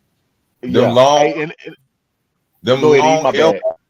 when David been his brother don't do it like him. Yeah, no, But it's very Nah. hard to hit David Benavidez with them long. He blocks the entire his head Word. and his body. yeah, his high guard is one of the best. He's got like the Winky Wright high guard. Yeah, he Yeah. do. But Yeah. I tell you what, I think that's gonna get him in trouble this fight. That Mhm. could get him in trouble this fight with a southpaw. And I just think he just never fought nobody as skilled as Demetrius Andrade. I was just watching that Caleb Plant fight before I jumped on the panel, man. And it's a lot of chinks in that armor that I saw. He just looked it so silly, man. Like he couldn't cut that ring off. Caleb was twirling him. He was throwing punches out of range. I was like, man, it just looked Fact. nasty. But after the second half, he started cutting the ring off better, because I think due to Caleb getting tired, you know what I mean. But I thought he should have got Caleb out of there, you know what I mean. But it's just a lot of chinks I see in his armor that I'm like, I don't know, man. I think Boo Boo could upset him. So D, let me ask you this: you think that Boo Boo has a chance of doing something significant to earn David's respect, other than just the southpaw boxing, the things that come with Oh, fighting a southpaw? absolutely. Every fight Demetrius Andre had, he dropped every Hmm. opponent he fought. True, very true. He Now, none dropped of every. those guys Yep. was the size of David, in my opinion, nor had the pressure. Now, No. Now, yeah, how do yeah. you think that fight goes if it goes past 5 rounds when the stamina comes into play? As I was telling Easy earlier, I feel like David's stamina or David's motor, it kind of picks up as the fight goes on. Yeah, Yeah. Well, my bad. Go. I'll let AC answer after this. Yeah, I think. Yeah, as we know, he's just kind of like Spence. As the fight gets bigger, he gets that mode and he keeps pushing. But I think it's only two things that's gonna decide this. If Boo Boo not throwing his jab, it's gonna be a long night after the fifth round. But Hmm. if Boo Boo jabbing, as Benavidez is trying to get his work off, I think Boo Boo will have a chance, because we know Benavidez don't throw a jab as he stalk you, Yeah, he don't. That's a fact. kind of like a better BF, kind of like a better Yeah. BF. So it's two X factors in that. But I'll let somebody else go ahead and yeah. take over. I'm gonna say this. Uh, Benavidez is one of my, out of this crop of young fighters, he's one of my favorite fighters. I just like his style and just a lot of what he does. I'm gonna say this. I I call this fight really as a 50-50 fight, because I see I see things that Caleb like Caleb Plant exposed with Benavidez.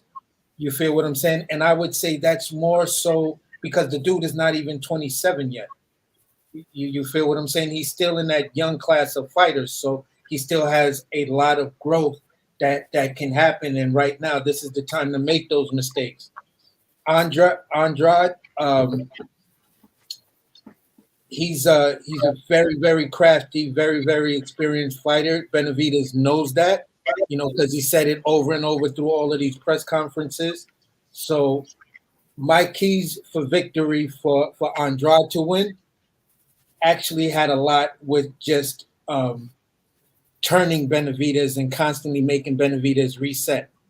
Bro, a lot of You guys try to know, turn Benavidez I though. He's I so agree. big, This bro.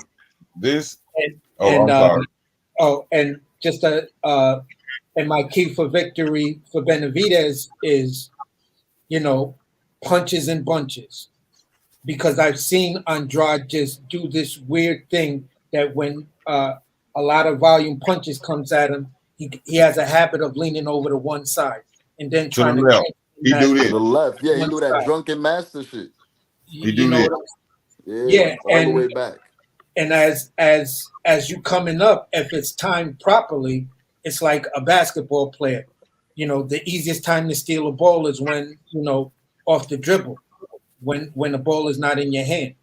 So when he's coming up, it's not like I've seen him come up and be able to shoot a series of punches and stuff like that. So he tends to clinch when he comes up like that. So if Benavidez is shooting his combinations, two two out of the five are gonna connect. This okay. Facts. This is my whole. This is why I'm going for David. I mean, this is why I'm going for Demetrius. For one, the off balance stepping in of David Benavidez. Demetrius is gonna throw when he knows that David Benavidez is stepping in on him. The second thing is like you just said, Dion, about the lunging. By Demetrius Andrade's movement, the way he creates space, I feel in the later rounds, he's going to move on David Benavidez and he's going to start lunging with them jabs and them right hooks. And that's the worst mistake to do against Demetrius Andrade. If he go out there and he go and jump forward with that jab, it's his ass. And we what we missing, Southpaw versus Orthodox, man. I don't know how many Southpaw David Benavidez fought. I don't know how many he's fought.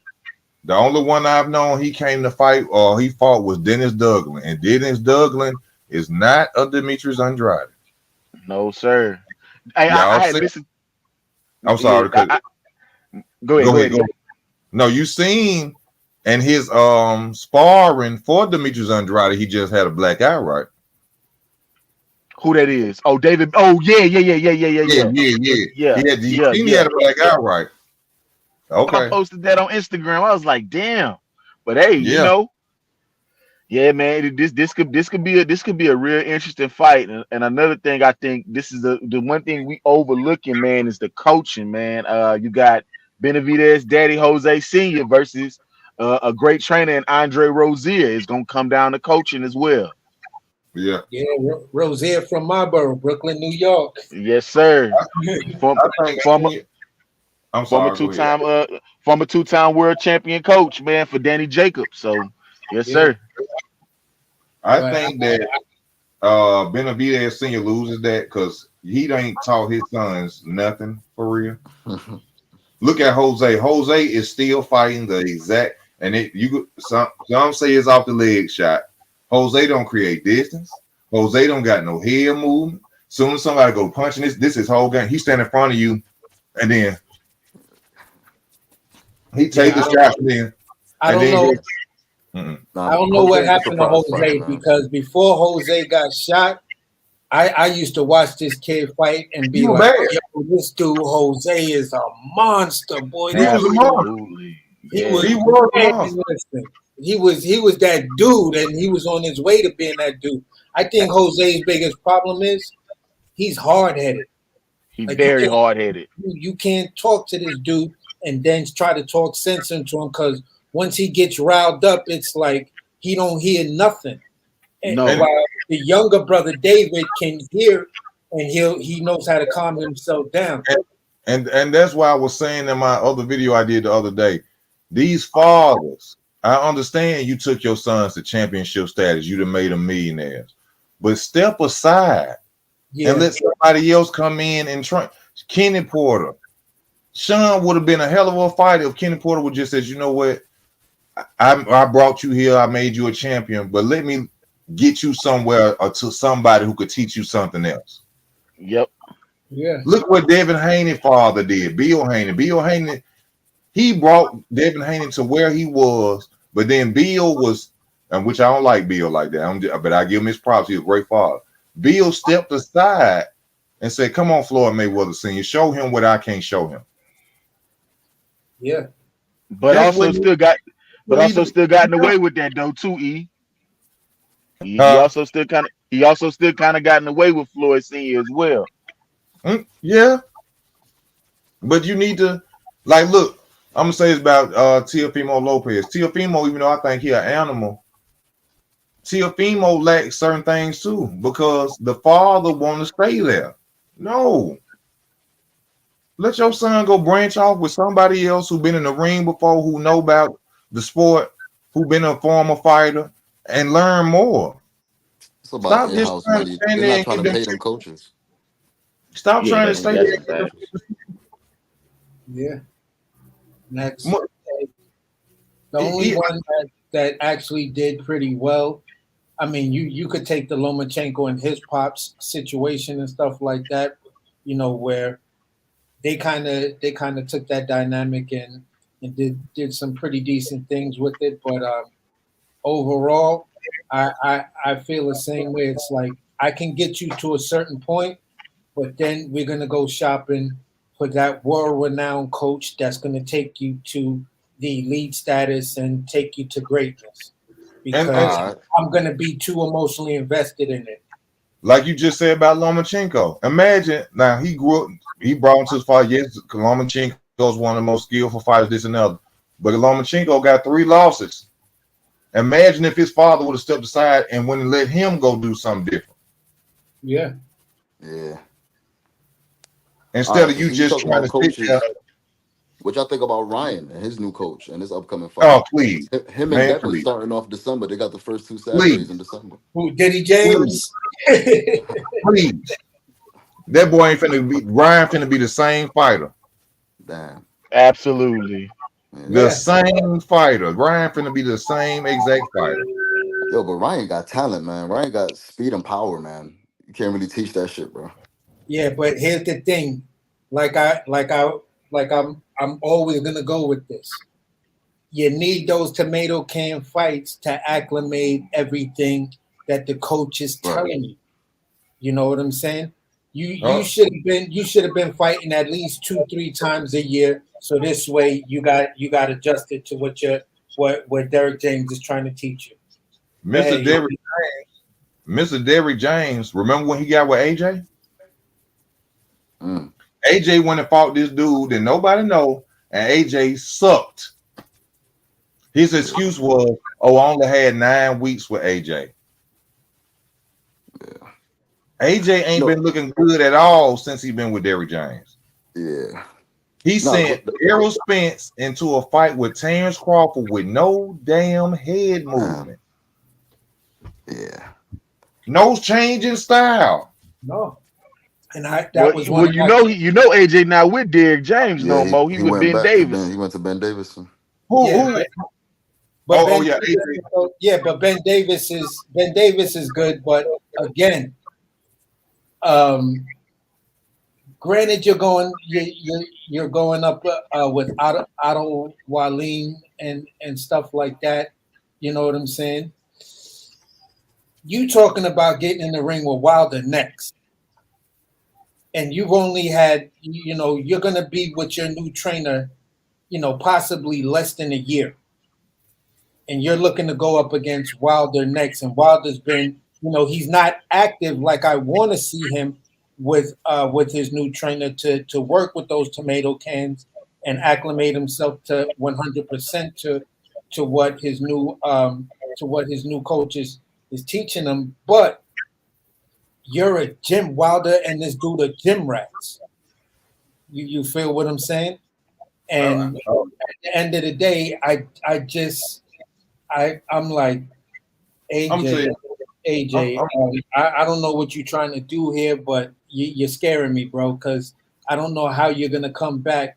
Yeah, you might beat Otto Wallin, but you're gonna get your spark or starts the F out Wilder. early, you know. Wilder dominates any fighter that's not taller than him with skills. Any fighter that's not taller than him with skills shorter than him, he gonna knock him out. He gonna beat him. He get in the ring with somebody 6'8", 6'7" like him and got skills. Wilder getting his ass whooped. And I'm from Alabama. I'm just gonna be honest with you. I ain't got nothing against Wilder besides the fact he said something I didn't like. But Wilder, we got to remember, we got to go back to Mark Breland. Remember, Mark Breland said Wilder comes into the gym and tells you what he's gonna do. Yeah.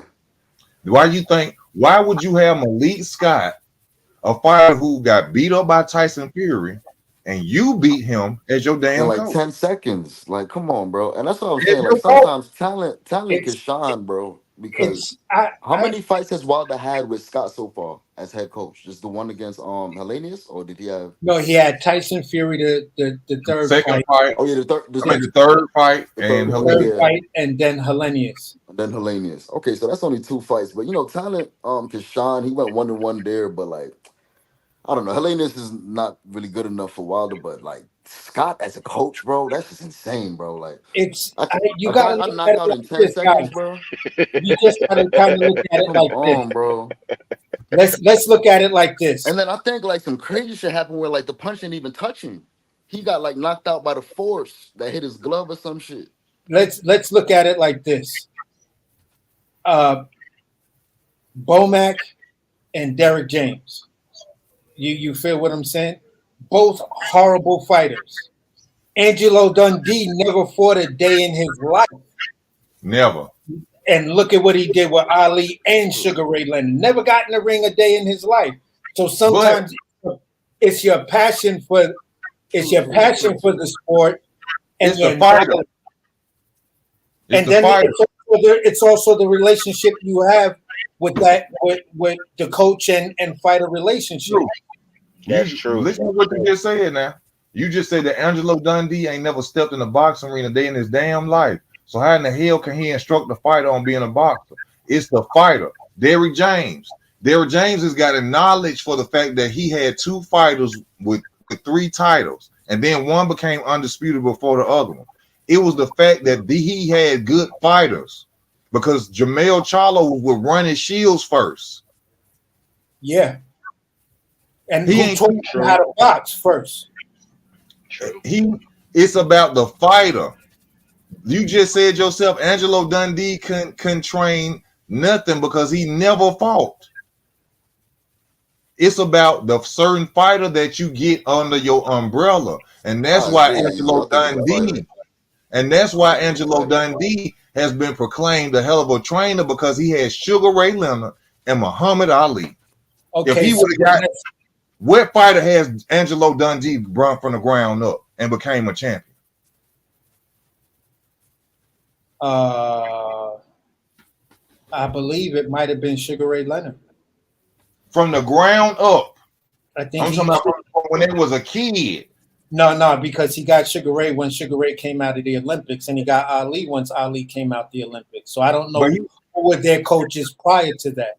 But Angelo Dundee is what? The only fighter that came up that had a fighter from the kid that I know about is Cus D'Amato and Mike Tyson. Yeah, and Floyd Mayweather Sr. Floyd Mayweather Sr. Yeah. Okay. And Angelo Dundee is named what? A boxing trainer, correct? But he has no child, no kid that he brought up to the limelight. Yeah. He was a motivational talker in the corner. He was a motivator. You're losing it, son. You're losing it. Sugar Ray went out there and beat Hearns. He didn't say, that's how Roger used to do Floyd in the corner, though. They used to tell him, just keep doing what you're doing. He didn't say you getting counted. You ain't getting counted by the right hand. Duck, grab him, do something. No, he said, you're losing this, son. Yeah, that's it. That ain't no damn trainer. But that's a motivational speaker. That's a motivational speaker. And I ain't taking no credit from Angelo Dundee. He got his money as a trainer, but he just had good fighters. Derrick James just got good fighters. So let me throw these two names out there. Roy Jones and Winky Wright as trainers. Hell no. Hell no. Nah, definitely Hell not no. Roy. Nah, yeah. Roy Jones can't be no trainer. But both of them are world class boxing champions and can't train a motherfucker to win a spelling bee. I don't give a damn where Roy Jones is. Roy Jones can't be a trainer because Roy Jones was a different type of fighter. Okay, would you Roy, say that De La hold Hoya on. had his success because of Floyd Sr.? Go ahead, easy. Go ahead, easy. Let me say that Roy Jones proved that his skill set wasn't up to par when he got old and lost. Floyd is an example of that. No matter how old Floyd got, did he lose? Sir. Nah. Okay, No, Floyd went up in weight classes and fought bigger fighters, right? Just You like go- Roy did. But I think the difference with Roy is that Roy, his athleticism, he was just so God gifted that Exactly. anything that you consider was wrong, Roy made it look so easy. It's just like it marveled us. Well, you put that in contrast with Bernard Hopkins. Bernard Hopkins did everything right, and he was considered basic and boring. So you know what I mean? And God gifted don't want to learn. True. Yeah, it's Allen Iverson in practice. God gifted don't want to learn. So Roy, look how he let Chris Eubank Jr. go out and fight like him. What trainer would do that? What trainer sit up there and allow you to go out there and not step to you and say, "Hey, man, I appreciate it. I thank you for going out there and wanting to use my style, but you cannot do that. You are not me. I had something that was God gifted to me." Yeah, What but trainer do that? And but that's why easy. he went Bomac. But easy. That's why I said both Roy Jones and Winky Wright can't train a fighter to win the spelling bee. And Winky they got Wright, they were the top of the cream when they was out, when they was in the ring and stuff like that. But you take a guy like Bomac, look at what Bomac has done with Terrence Crawford. Look at what Bomac is doing with B&B Academy. You feel what I'm saying? So at the end of the day, look at what Bomac did. Look at the 360 he did with Chris Eubanks. see, one thing we got to stop doing, and I respect the hell out of Bomac. Bomac is and he always say this himself. What people do not understand about the Terrence Crawford team over there is that there are 3 trainers. Yeah, 3. yeah. Red Spikes, the Spanish dude, and Bomac. It's not just Bomac by itself. That's what makes Bernie the boxer from time to time. So it's really 4. that's what makes them great. Bomac always say that I got to give acknowledgement to my team, the Mexican guy, the black guy, and Bernie the boxer. It's not just Bomac. Bomac, like you said yourself, Bomac didn't have a hell of a career. He won a world champion. He wasn't a world champion. It's them 3 guys. It's all 3 of them together putting insight on one fighter. That's why it's hard to beat Bud. Yeah, because it's what? It's 8 3. eyes on Bud when he trains. It's 4 people. One telling you this. One saying do that. One saying I want you to. It's 3 insights on one fighter. That's great. Some people say it's stupid because you got to pay 3 trainers. You got to pay all these people. But I'm coming in here to win. Yeah. And then I think the Mexican guy was a 3-time Golden Glove winner or something like that. Yeah. Uh-huh. I He always bring part on his name, but he was nasty. And Red Spikes ain't no slouch neither. Red Spikes also was a Golden Glove dude. Oh yeah, y'all talk about Saul. Yeah, Saul. Yeah. You learning from 3 different people. Yeah. And not only that, with those other 8 eyes, they dissect opponents as well. Yeah. And he grew up in his own daddy was a boxer. No, wasn't Terrence's father a boxer? Yeah, his father was a boxer, but I don't know if he trained or if he puts word in towards Terrence. I don't know if he does that. And this some of the greatest fighters have came from some of the most struggling places. See, the reason Errol Spence wasn't gonna never beat Terrence Crawford. Want to tell you why? Because Errol Spence ain't never went through what Terrence Crawford went through. Errol Spence ain't got the heart of a Terrence Crawford. Nah, he ain't from the mud like that. He ain't from it like that. You see what I'm saying? Yeah, his Marcos mama was McDonald. giving it to him.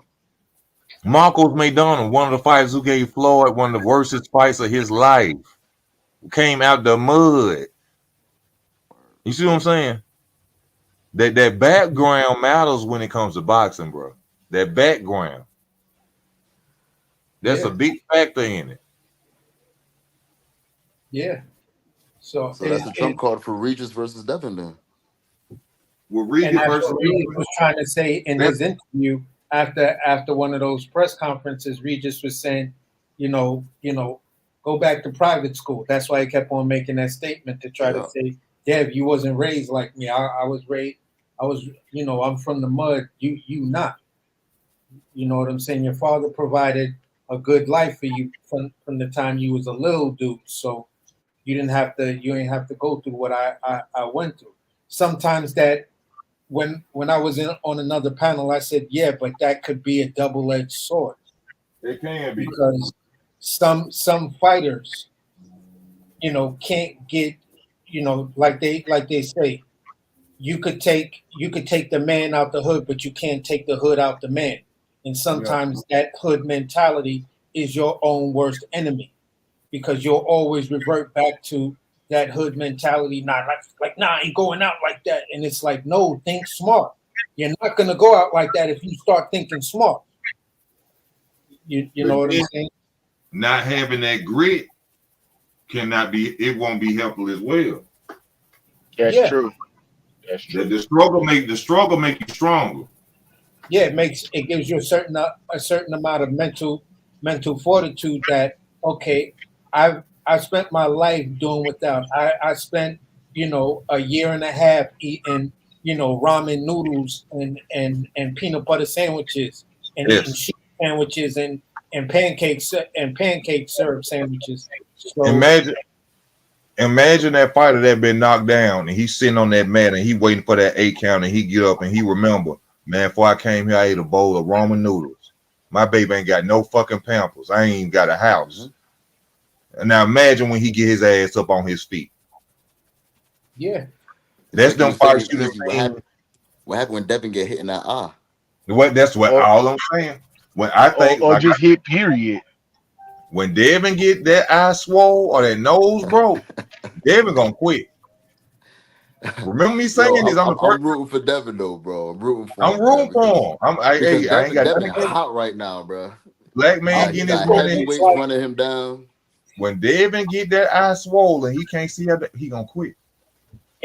I could only say this, and this is where you're gonna see I'm 100% team Haney. I get what you guys are saying, but you're forgetting the one element that's always in the corner with him, and that one element has been through what we talking about. Bill Haney been everywhere. You feel That's what I'm Bill saying? Haney. Bill Haney can tell his son. You know what I'm saying? Like I've been through it all, and I always tell my son, listen, I want you to be 50, 1,000, 1,000,000 times better than I ever was. You're the best part of me. I don't never want to see you be in the county and listening to On the Count and On the Chow and stuff like that and waiting for somebody to come through like, yo, is this VI going to come through and put this money on my books? Or waiting for a letter to come in the mail and then you get your receipt and the letter that says, yeah, that money order was put in. So now you can go to commissary. All right, that's facts, AC. But what happened to Shakur though? They were saying in the middle of that fight, they asked Shakur grandpa in the corner, what's wrong? What's going on with Shakur? He's like, ain't nothing wrong with none of his hands. I'm imploring him to throw them bitches. He wasn't. Yeah, and Shakur, we found out that Shakur saying that injury was nothing but cap. So that don't always work.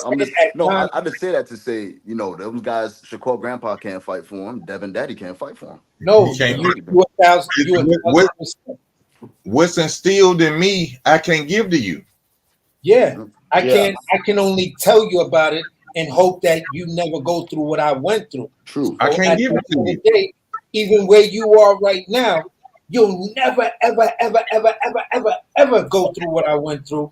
because you're already a millionaire, and at 24, 25, I was nowhere near a millionaire. I became a millionaire off your back.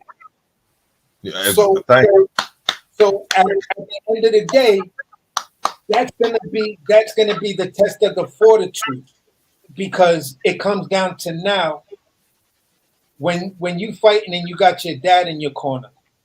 You feel what I'm saying? You don't want that disappointing look that your dad may give you, like, son, you had it all, but you just didn't fight for it. Yeah. And Shakur had to go home and deal with his grandfather like that. He had to deal with the fans. He had to deal with looking at Bud Crawford, who co-signed you. You know, Andre Ward co-signed you. Floyd Mayweather co-signed you. Even You Michael got B. Jordan. Y'all see Michael B. Jordan in the dressing room? 3 legends right there, and you went out there and gave us that performance. You got to live with that. You got to look yourself in the mirror with that. That was very embarrassing to have Floyd Mayweather, Andre Ward, Terrence Crawford, and you go out there and you put out a dud. Yeah, man. A dud. Yeah, man. That ain't a good look, bro. It ain't a good you. look back to back to back to back, because here it was. You could have fought Devin, took whatever percentage, called Devin's bluff, took whatever percentage, and you got undisputed and lineal champion on the line. Lineal championship line. Devin did not want to fight Shakur. No, I know that. I know that. You have nothing for that, man, but you tried to blow smoke to all the fans to say, no, I believe it was a 50-50 fight. That's only for the WBC, my friend. The rest of the sanctioning bodies, they're not going to give you more than 30%. Did y'all see? I'm sorry. Go ahead. Go ahead. No, that was it. I was just saying that. Did y'all see after that Lomachenko fight how they opened up the ropes for Devin Haney to run his ass out there ring?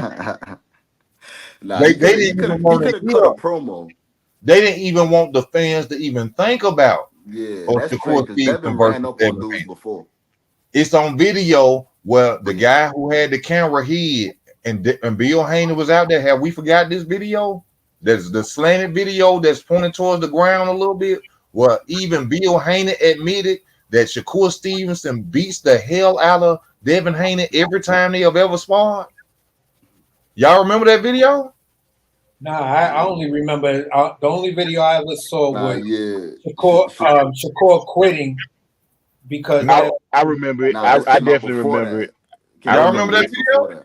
Yeah, I remember it. Shakur leaked the video because him and Bill was going back and forth for a couple of days, so they was leaking shit on each other. So they leaked the video of the sparring after Shakur leaked the video of him recording Bill saying that Shakur used to beat Devin up. He's like, it was a good day if you got off on Shakur. That was a great day. He said it's a good day if you got off on Shakur. Yeah, I remember that. Bill was big bro in there. He know what's up. He said you lucky to walk out the gym on a good day if you got over on Shakur. Ain't Devin know what's up with Shakur? Yeah, but the point I'm making is, so why, if that's the case, why not take what Dev was offering you for undisputed and lineal champion and still your highest payday to date? I'm gonna say this, AC, because I think we kind of get that misconstrued. There was really no numbers that came out on how much he was gonna get. I mean, 25% of what? I mean, you know, I try to be 50-50 in all of this, but I mean, we never got no numbers in it. And Bob here numbers, but we know 3 contracts was sent, 3 offers were sent to the man. You feel what I'm saying? And at the end of the day, does it really matter? It's still undisputed and lineal championship on the line. And then before we can negotiate, you move up, and then you let go of a title. No, that happened before. When Dev turned down the third, third offer, and then we're gonna stay in that timeline. $2.5 million. You feel what I'm saying? Which was 25% of the fight, because you got to remember, neither one of these guys were pay-per-view stars. The only offer that had a real number attached to it that was released was the third offer that Shakur turned down. It had $2.5 million you was gonna make. It had lineal championship, and it had all the belts on the line. When you turned that down and said, no, I want 50-50, they looked at you like you can't get 50-50. You have nothing to offer us for 50-50. You got. I agree. I agree with that. I definitely agree with that. Definitely shouldn't have been 50-50. But I think what the main thing was is that before all of this, before Dale fought Lomachenko, there was a viral video on another content creator's page. I'm not gonna say it on your platform, E. That Bill, and I'm real close to the guy as well. But Bill and Shakur was on that panel, and there was a lot of back and forth, respectfully at this time before anything got too disrespectful. So you know the content creator was in between. Him and the content creator was real cool. Him and Bill Haney was real cool because he was real big with Devin Haney. But the thing is that I think Bill was trying to trying to just throw that out there just to be like, hey, we offered him, which, hey, that's a good strategy. You know what I'm saying? But they had no intentions on fighting Core. I think that what the thing is that Devin was already, struggling with the weight, as we saw in the first Kambosos fight, where he looked like a mummy. You know what I'm saying? Hey, that was another reason why I felt like they wasn't gonna fight. And my only pushback, I'm gonna keep it 1,000 with you, bro. Okay, go ahead. I've always said I do not believe, and on every panel I've always been on, I've always said I do not like the Devin Haney versus Shakur Stevenson fight at 135. I do not think he can beat Shakur Stevenson at 135 because we've already seen, you almost lost to Lomachenko because in the later rounds it just didn't work. Now hindsight is 2020. This is prior to the performance that Shakur put on. You feel what I'm saying against De Los Santos? But I always said Shakur comes in there and he presses that fight from the first round to the 12th round. He's going to drain. He's going to drain all the energy from Devin Haney because Devin Haney is not going to have that punch resistance or that stamina because of the weight cut. He can't fight a Shakur Stevenson pressing him and cutting off the ring for 12 rounds. It's just mathematically impossible, physically impossible, just impossible. They could fight at 140. Shakur is gonna beat the hell out of Devin Haney. So how you think Devin gets it done at 140, AC? Huh? How you think Devin gets it done at 140 between Shakur? I'd say this. With however they rehydrate and stuff like that, I believe Devin Haney control of distance in the mid range gets him the close decision. Okay, see, so that's the one thing I was gonna say. It has to be the distance because there's nothing else. But who's the master of distance between those two?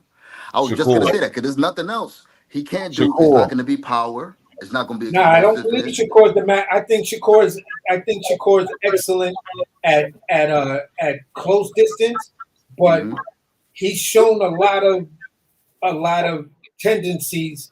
You know what I'm saying, that make me question him when I look at him fighting at mid range and range. Okay, and that's just my honest opinion. I like both these fighters. Both of these fighters were on my top 5 young fighters list. Agreed. I just feel like if the jab of Haney couldn't keep Loma off of him, Haney's jab couldn't keep Loma off of him. It's not going to keep Shakur later rounds, but the body attack. True. That's why that's my favorite performance. But later on in the fight, that body work slowed down later on in the fight. I got to say this about this body attack of Devin Haney. All them body shots was not landing. No, they all weren't landing. But understand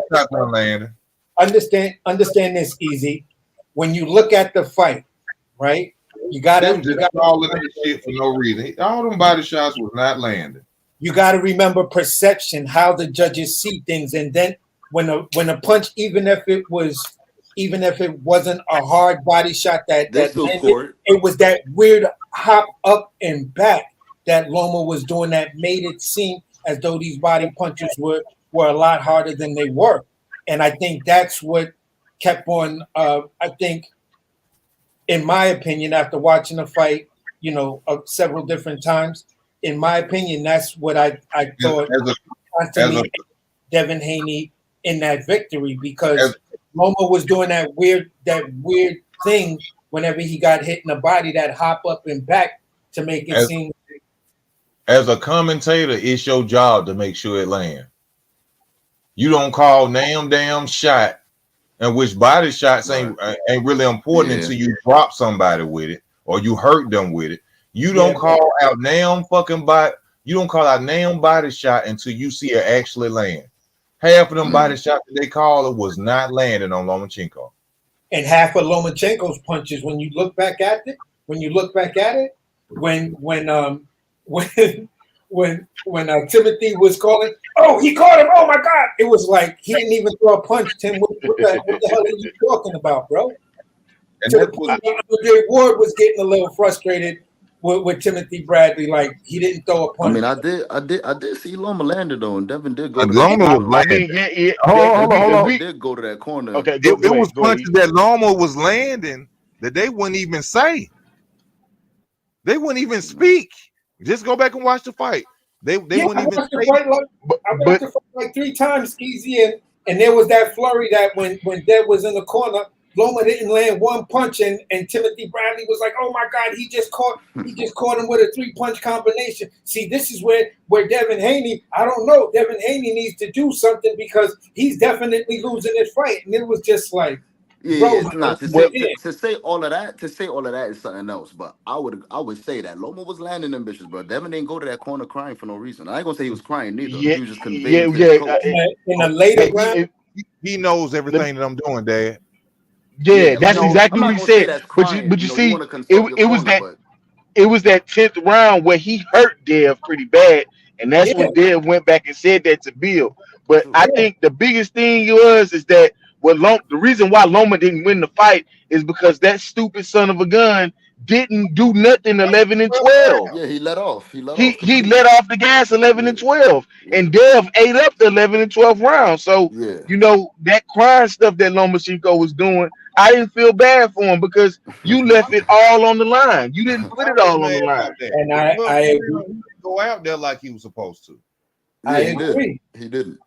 I agree. And when you actually go back and look at the fight without the commentators and everything, you can clearly see that the ninth and 10th round, those belong to To Lomachenko hard Lomachenko for body. sure.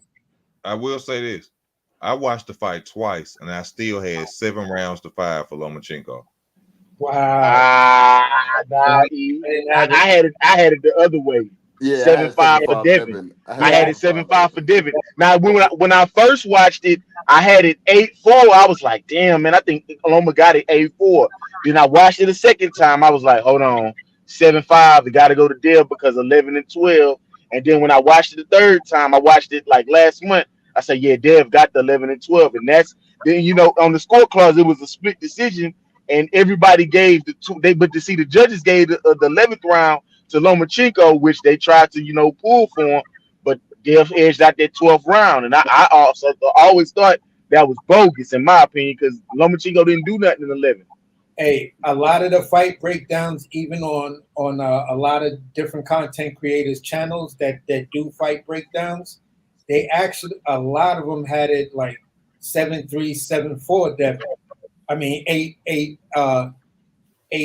whatever for Devin. Like Devin won Right. 8 of the 12 rounds. Nah, see, so on the live watch, I actually had it as a draw, but that's because I took my eyes off the screen for a couple rounds. But when I rewatched the whole shit from beginning to end, I'm like, you know what? The rounds that Loma won might have looked better than the rounds that Devin won, other than the first like 3, 4 rounds, because Devin looked great.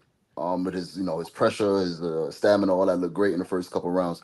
But when I watched it beginning to end the second time, I had it edge for Devin just because like Loma just let up off the gas, bro. Yeah. When after he caught Devin in that 10th round, Devin didn't really want to do anything, but he Yo, seen that Loma wasn't he moving. froze that man in place when he Yeah. caught him with those couple of straight lefts. That was stuck in his So, stomach. Stuck in the mud, like man. if Dev like didn't the know what rounds to that do. Loma won Like, looked oh better my than the rounds God. that I Devin won. was sitting there like, Dev, move, Yeah, move. man. And he was just standing there. I was like, oh my God, this dude about to get knocked out. Like, Yeah, damn. so that was crazy. But yeah, I gave it to Devin 7-5. Yeah. Second watch.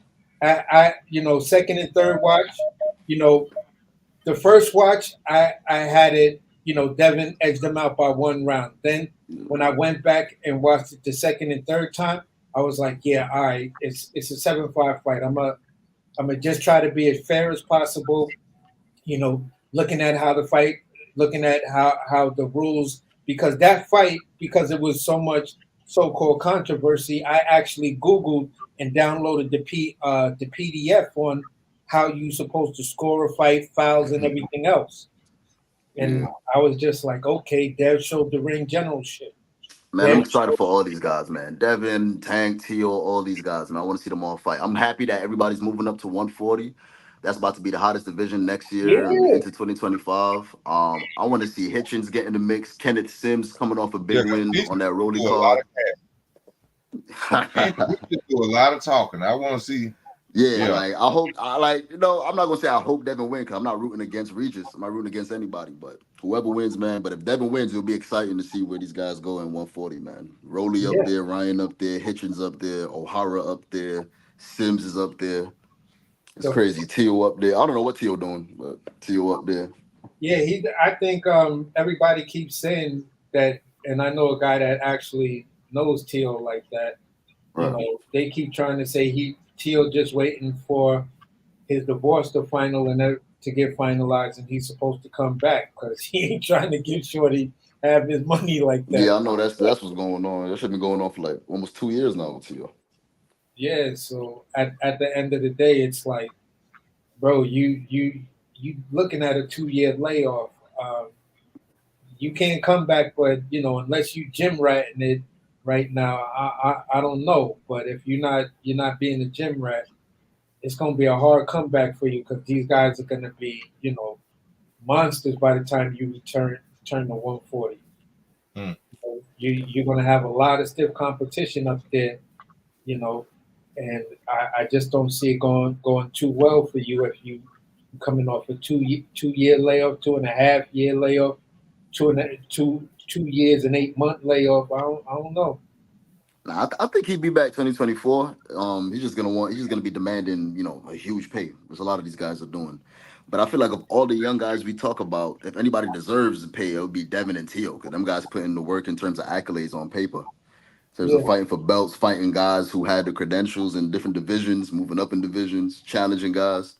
yeah, Like if they want to demand to pay, they understand. But this is a business, tickets sell, whatever the case may be, or they need ticket and then sales.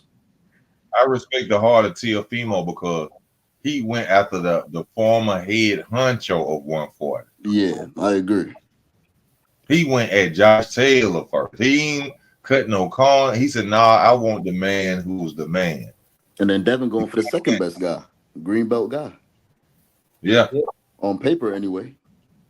on yeah. paper. And he is the second best guy. I think he knocks out Hitchens if they fought right now. But why didn't Devin go at Tio?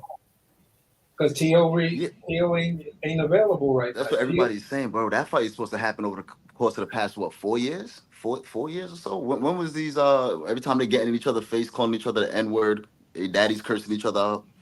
I can't believe them fights that never happened, bro. Yeah, he could have went straight at Tio. Yeah. But, Tio is a head case right now because, like, we don't know what But Tio's asking for in that negotiation room. Last thing we seen of Tio after that fight is like $1 million. That's it. I'm out, and that was it. Like we don't know what's going Tio on with Tio. deserved more than that, for real. He do for sure. He do. Definitely he He does. deserved more than $1 million. Absolutely. yeah, but If I'm him, I'm rooting for Ryan Garcia to win in that first Saturday in December, and I'm it, calling out Ryan Garcia aggressively. That's a money it was fight in my crazy. opinion. it was crazy because when Bill Haney was giving that interview, Tio Pops bum rushed the interview and was talking like 10 million or something like that for Dev and Tio to get in the ring together. It was like 10 million. When the hell Teofimo Lopez was worth 10 million? Word. But nah, he's Teofimo was talented, man. I didn't hear you, Easy. Teofimo will knock Ryan Garcia out all day. Hey, Tank knocked Ryan Garcia out. They still made the fight. Mm-hmm. They still made the fight. Ryan Garcia got Tio the one asking for the bag. It's Tio the one asking for the bag. You feel Ryan Garcia is the prime example of what I was saying about fathers need to step out the way. You was training this boy in the garage. And you see the flaws what happened with him and Tank when he over punching, throwing hooks, Tank can duck under and knock you down.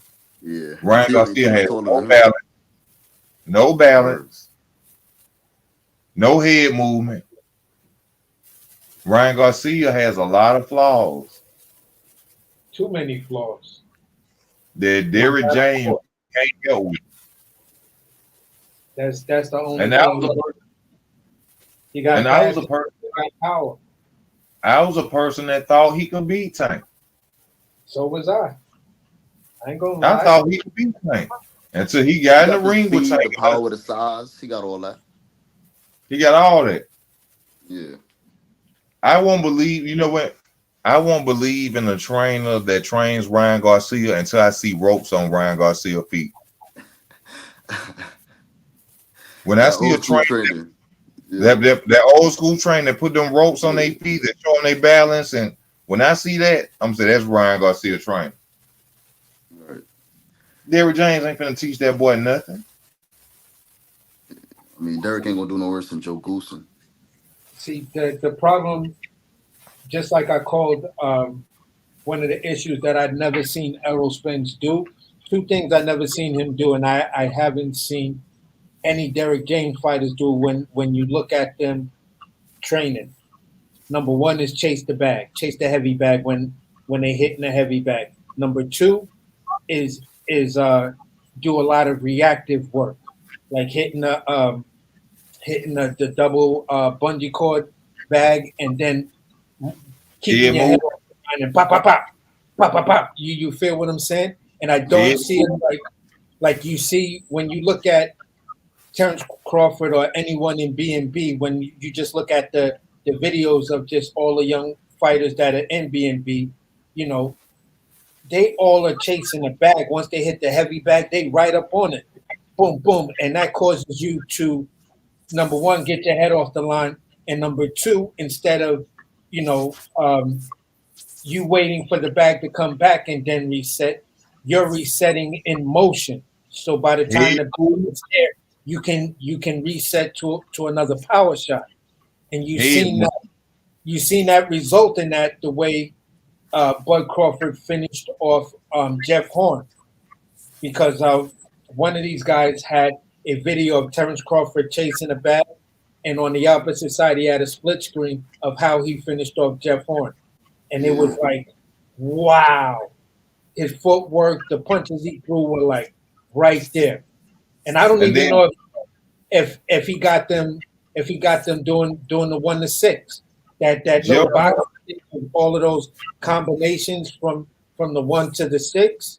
I don't even know if Derrick James is teaching his fighters that and instilling that in.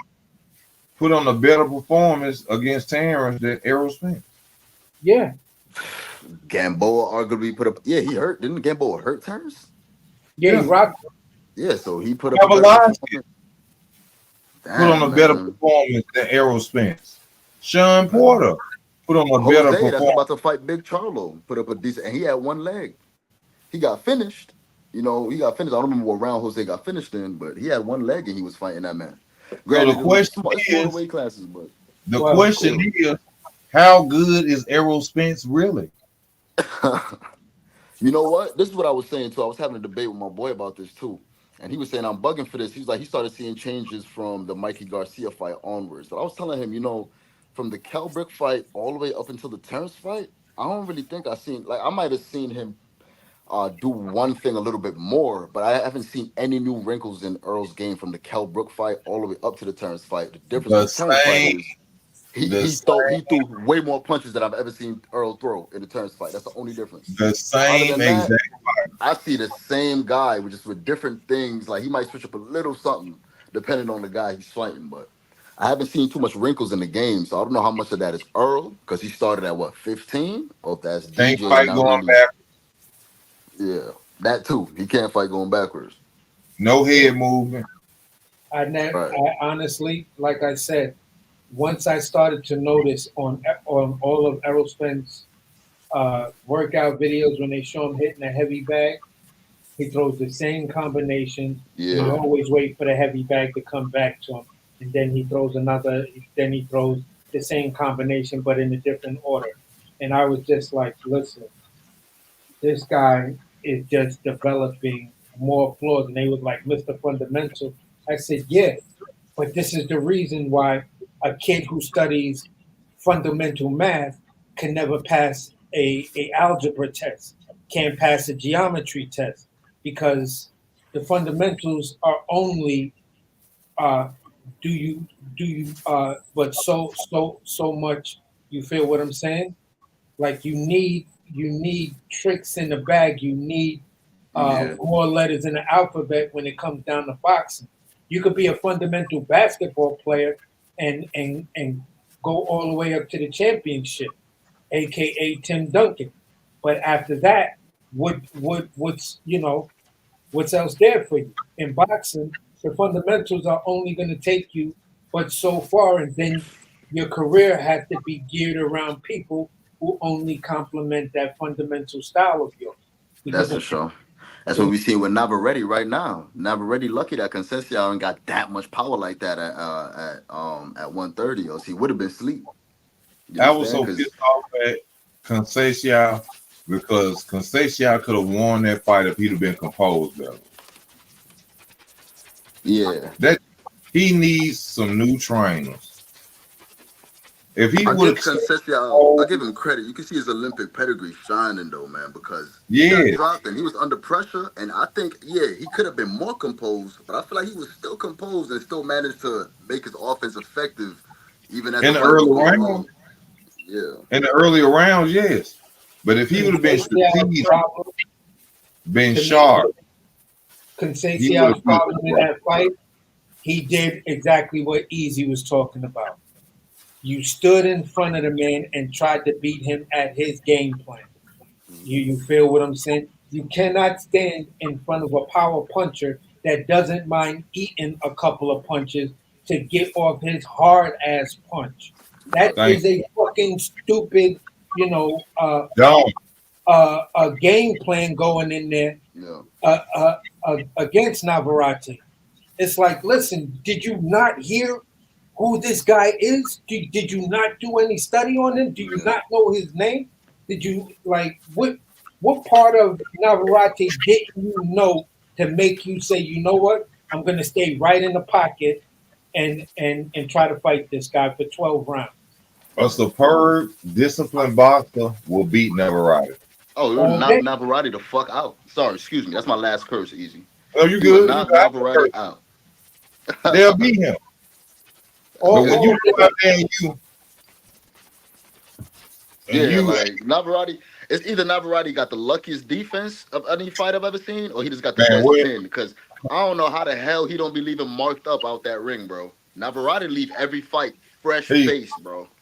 he be doing. He don't even put no guard up when he go Yeah, against like him. no guard, no nothing, bro. That's just the luckiest defense I ever seen in my life. Or that man is a genius. I don't know what he be doing, but he win. Yeah, He's because like he's you low. boy. You say I'ma always find. Whenever Roddy finds a way to win. Right. Yeah, it's like a fighter starts out getting ready to beat you, and then you lure them in because you eat those punches, and they start to get comfortable in the fact that they can land on you, and now they feel like they can stand toe to toe with you, and that's where he's like, "Oh, okay, now I got you, my friend. Now I'm going to knock you out." Yeah. You feel what I'm saying? All right, so let me ask y'all this: who y'all think wins between if they do book that fight next for Shakur comeback fight, Navarrete and Shakur? How do you think whoever wins wins? I say, Shakur beats from distance, yeah. Okay. If creating a Now, distance. Shakur needs to work on his mid range to range fighting, it'll be against Navarrete. all right, Don't so I'll try to say go this. Yeah, inside go ahead, go and ahead. fight an inside fight with Navarrete because he's gonna sit you down and is that may start to He gonna affect beat you. Alvarado up. Okay, so all right, so easy. Navarrete do have power, at least seemingly, at 130. So if the fight go down, it's definitely gonna happen at 135. Shakur not going down. So at 135, like we say, there's a rumor that's the growing rumor since that past fight from Shakur that he's hesitant against guys that could put it on you inside the Like the pocket. You threat. feel me? How do you think he's gonna perform against Navarrete at 135? Do you think the power I, gonna carry over to the point where Shakur gonna overthink it, or of course, the power of Navarrete due to the weight as power, it's gonna carry. true? Of course, with Navarrete, but due to the mistakes that Navarrete makes, see Yeah. the reason that De Los Santos and his fight didn't look so good because De Los Santos wasn't willing to make mistakes. Navarrete is gonna try to get off, Oh yeah, for sure. Navarrete, he could throw caution to the wind, bro. He don't care. and Shakur gonna eat him up. Okay. All that unbalanced throwing punches, them lunging punches, and Navarrete gonna get hurt against Shakur. But the power will carry because weight. That's why it's weight. So His weight. so let me ask you guys this question: who do you think won the fight between Shakur and De Los Santos? You go ahead, easy. I watched the fight to the sixth round, seventh round. And I fell asleep, so I really can't determine who won.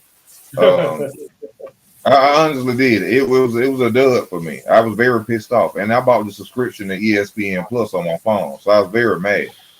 All But uh-huh. right. So yeah, go ahead, easy. I can't make that determination myself.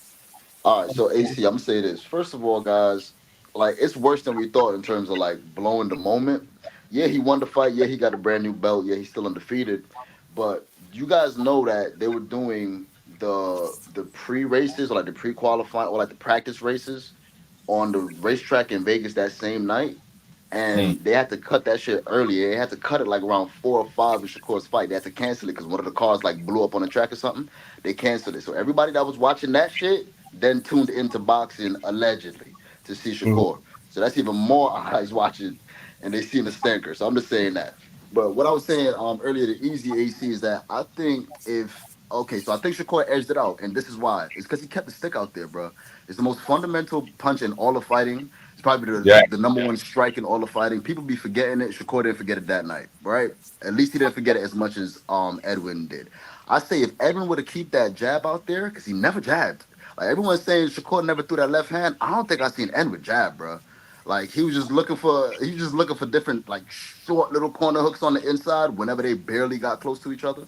And he was lunging in. That's why they had a couple clinches, a couple headbutts, or whatever the case may be. But I think Shakur edged it out simply because he had the jab out there. He landed with it more. Edwin landed less than 13% of his power punches or punches overall, or whatever the case may be. But both Okay. guys' effective, like aggressiveness or offense, was not effective. And that's not what stopped either guy from proceeding. It was their own minds. Like Edwin was worried about the counter and looking bad and getting on a highlight reel.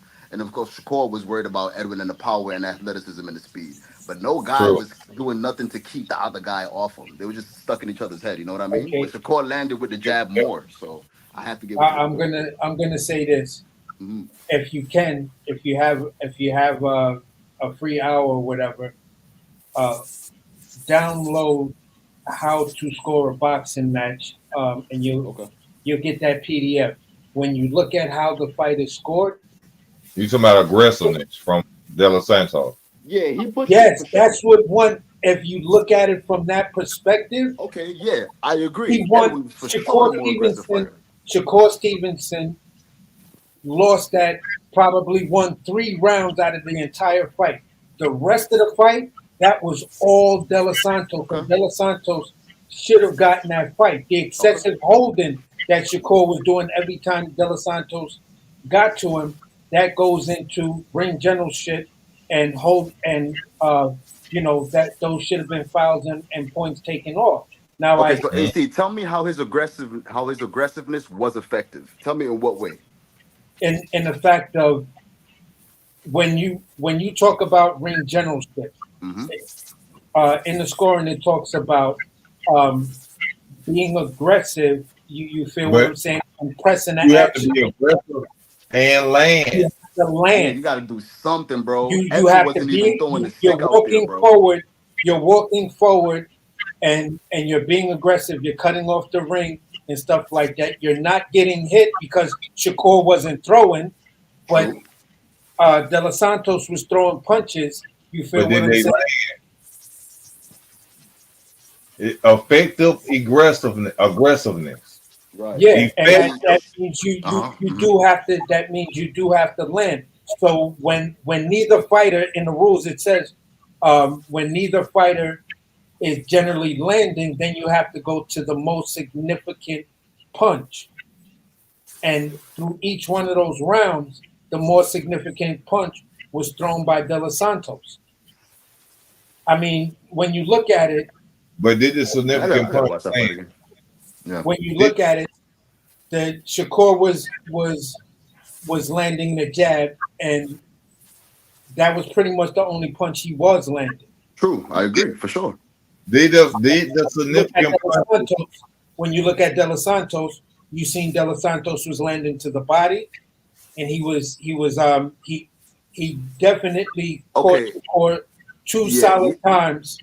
Two solid times with solid, like, oh, he Yeah, caught him like a good. hook. Yeah, I read he caught him like two shots spread out in between the fight. But here's what I'm saying: those are the moments. You just said it, AC. Those I remember those body shots. They were Yeah, few and in between. I remember those shots that landed to the head of Shakur. They were few and in between because those are the only things that got like any type of ooh or ah from the crowd when they besides them booing. But I'm saying in between those, Shakur was landing that jab and getting out of the way of Edwin's. Yeah, I agree. Edwin was throwing like he was throwing, but not as much as we'd like him to, but he was throwing. Shakur got out of the way of most of those. That's why his shit was. That's why Edwin's percentage was like right around 13. So in between those ones that landed, the body shots that counted for sure, and the hooks that or the like straight hands. I can't remember. It was like an overhand he landed one time. And so I I remember those mean, shots that you're talking about that Edwin landed. In when between I those mean, though, you don't think the work of the defense, so making Edwin miss, he didn't really make him pay, but he did land a jab a couple of times in between those moments between Edwin.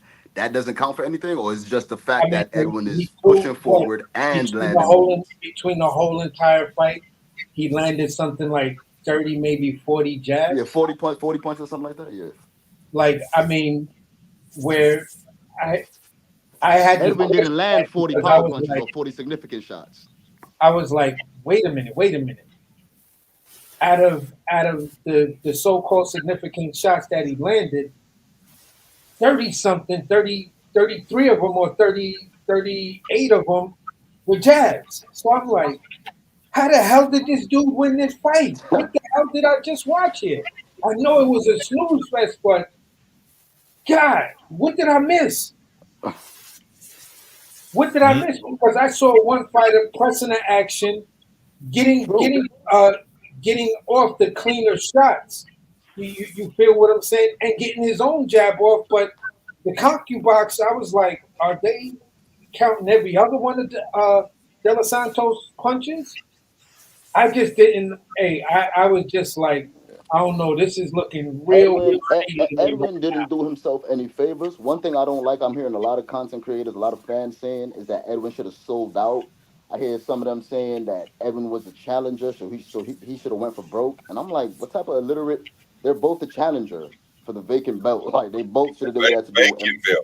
yeah, and why now. does Edwin have to sell out because he's the stereotypical, whatever you want to call it, Latino punch or whatever? First off, Edwin's not like that, and Shakur even said that days before the fight. He's like, everybody think Edwin is some type of brawler. Edwin be boxing out there. That's why he be knocking people down. That's why Yeah, he be They hitting go people with his power. Yeah, like they going Edwin up. is a thinking man. You understand? So I don't like that, but Edwin, he didn't do himself any favors by slowing it down. I liked his aggression. yeah. I thought Edwin was about to give us a master class. I was like, this is gonna They be they amazing because His patience, everything was looking good from Edwin in the beginning. They But then he they were just, going off championship rules and then didn't even know that they yeah, was and ain't going no off champion in the fight. Yeah, mindset. Yeah, and that's the part that I was just like, I don't oh like people man, saying that. they set De Los Santos up to lose for whatever reason. I just didn't, like I said, I'm a huge Shakur fan, but I honestly thought he lost that fight. I hear you.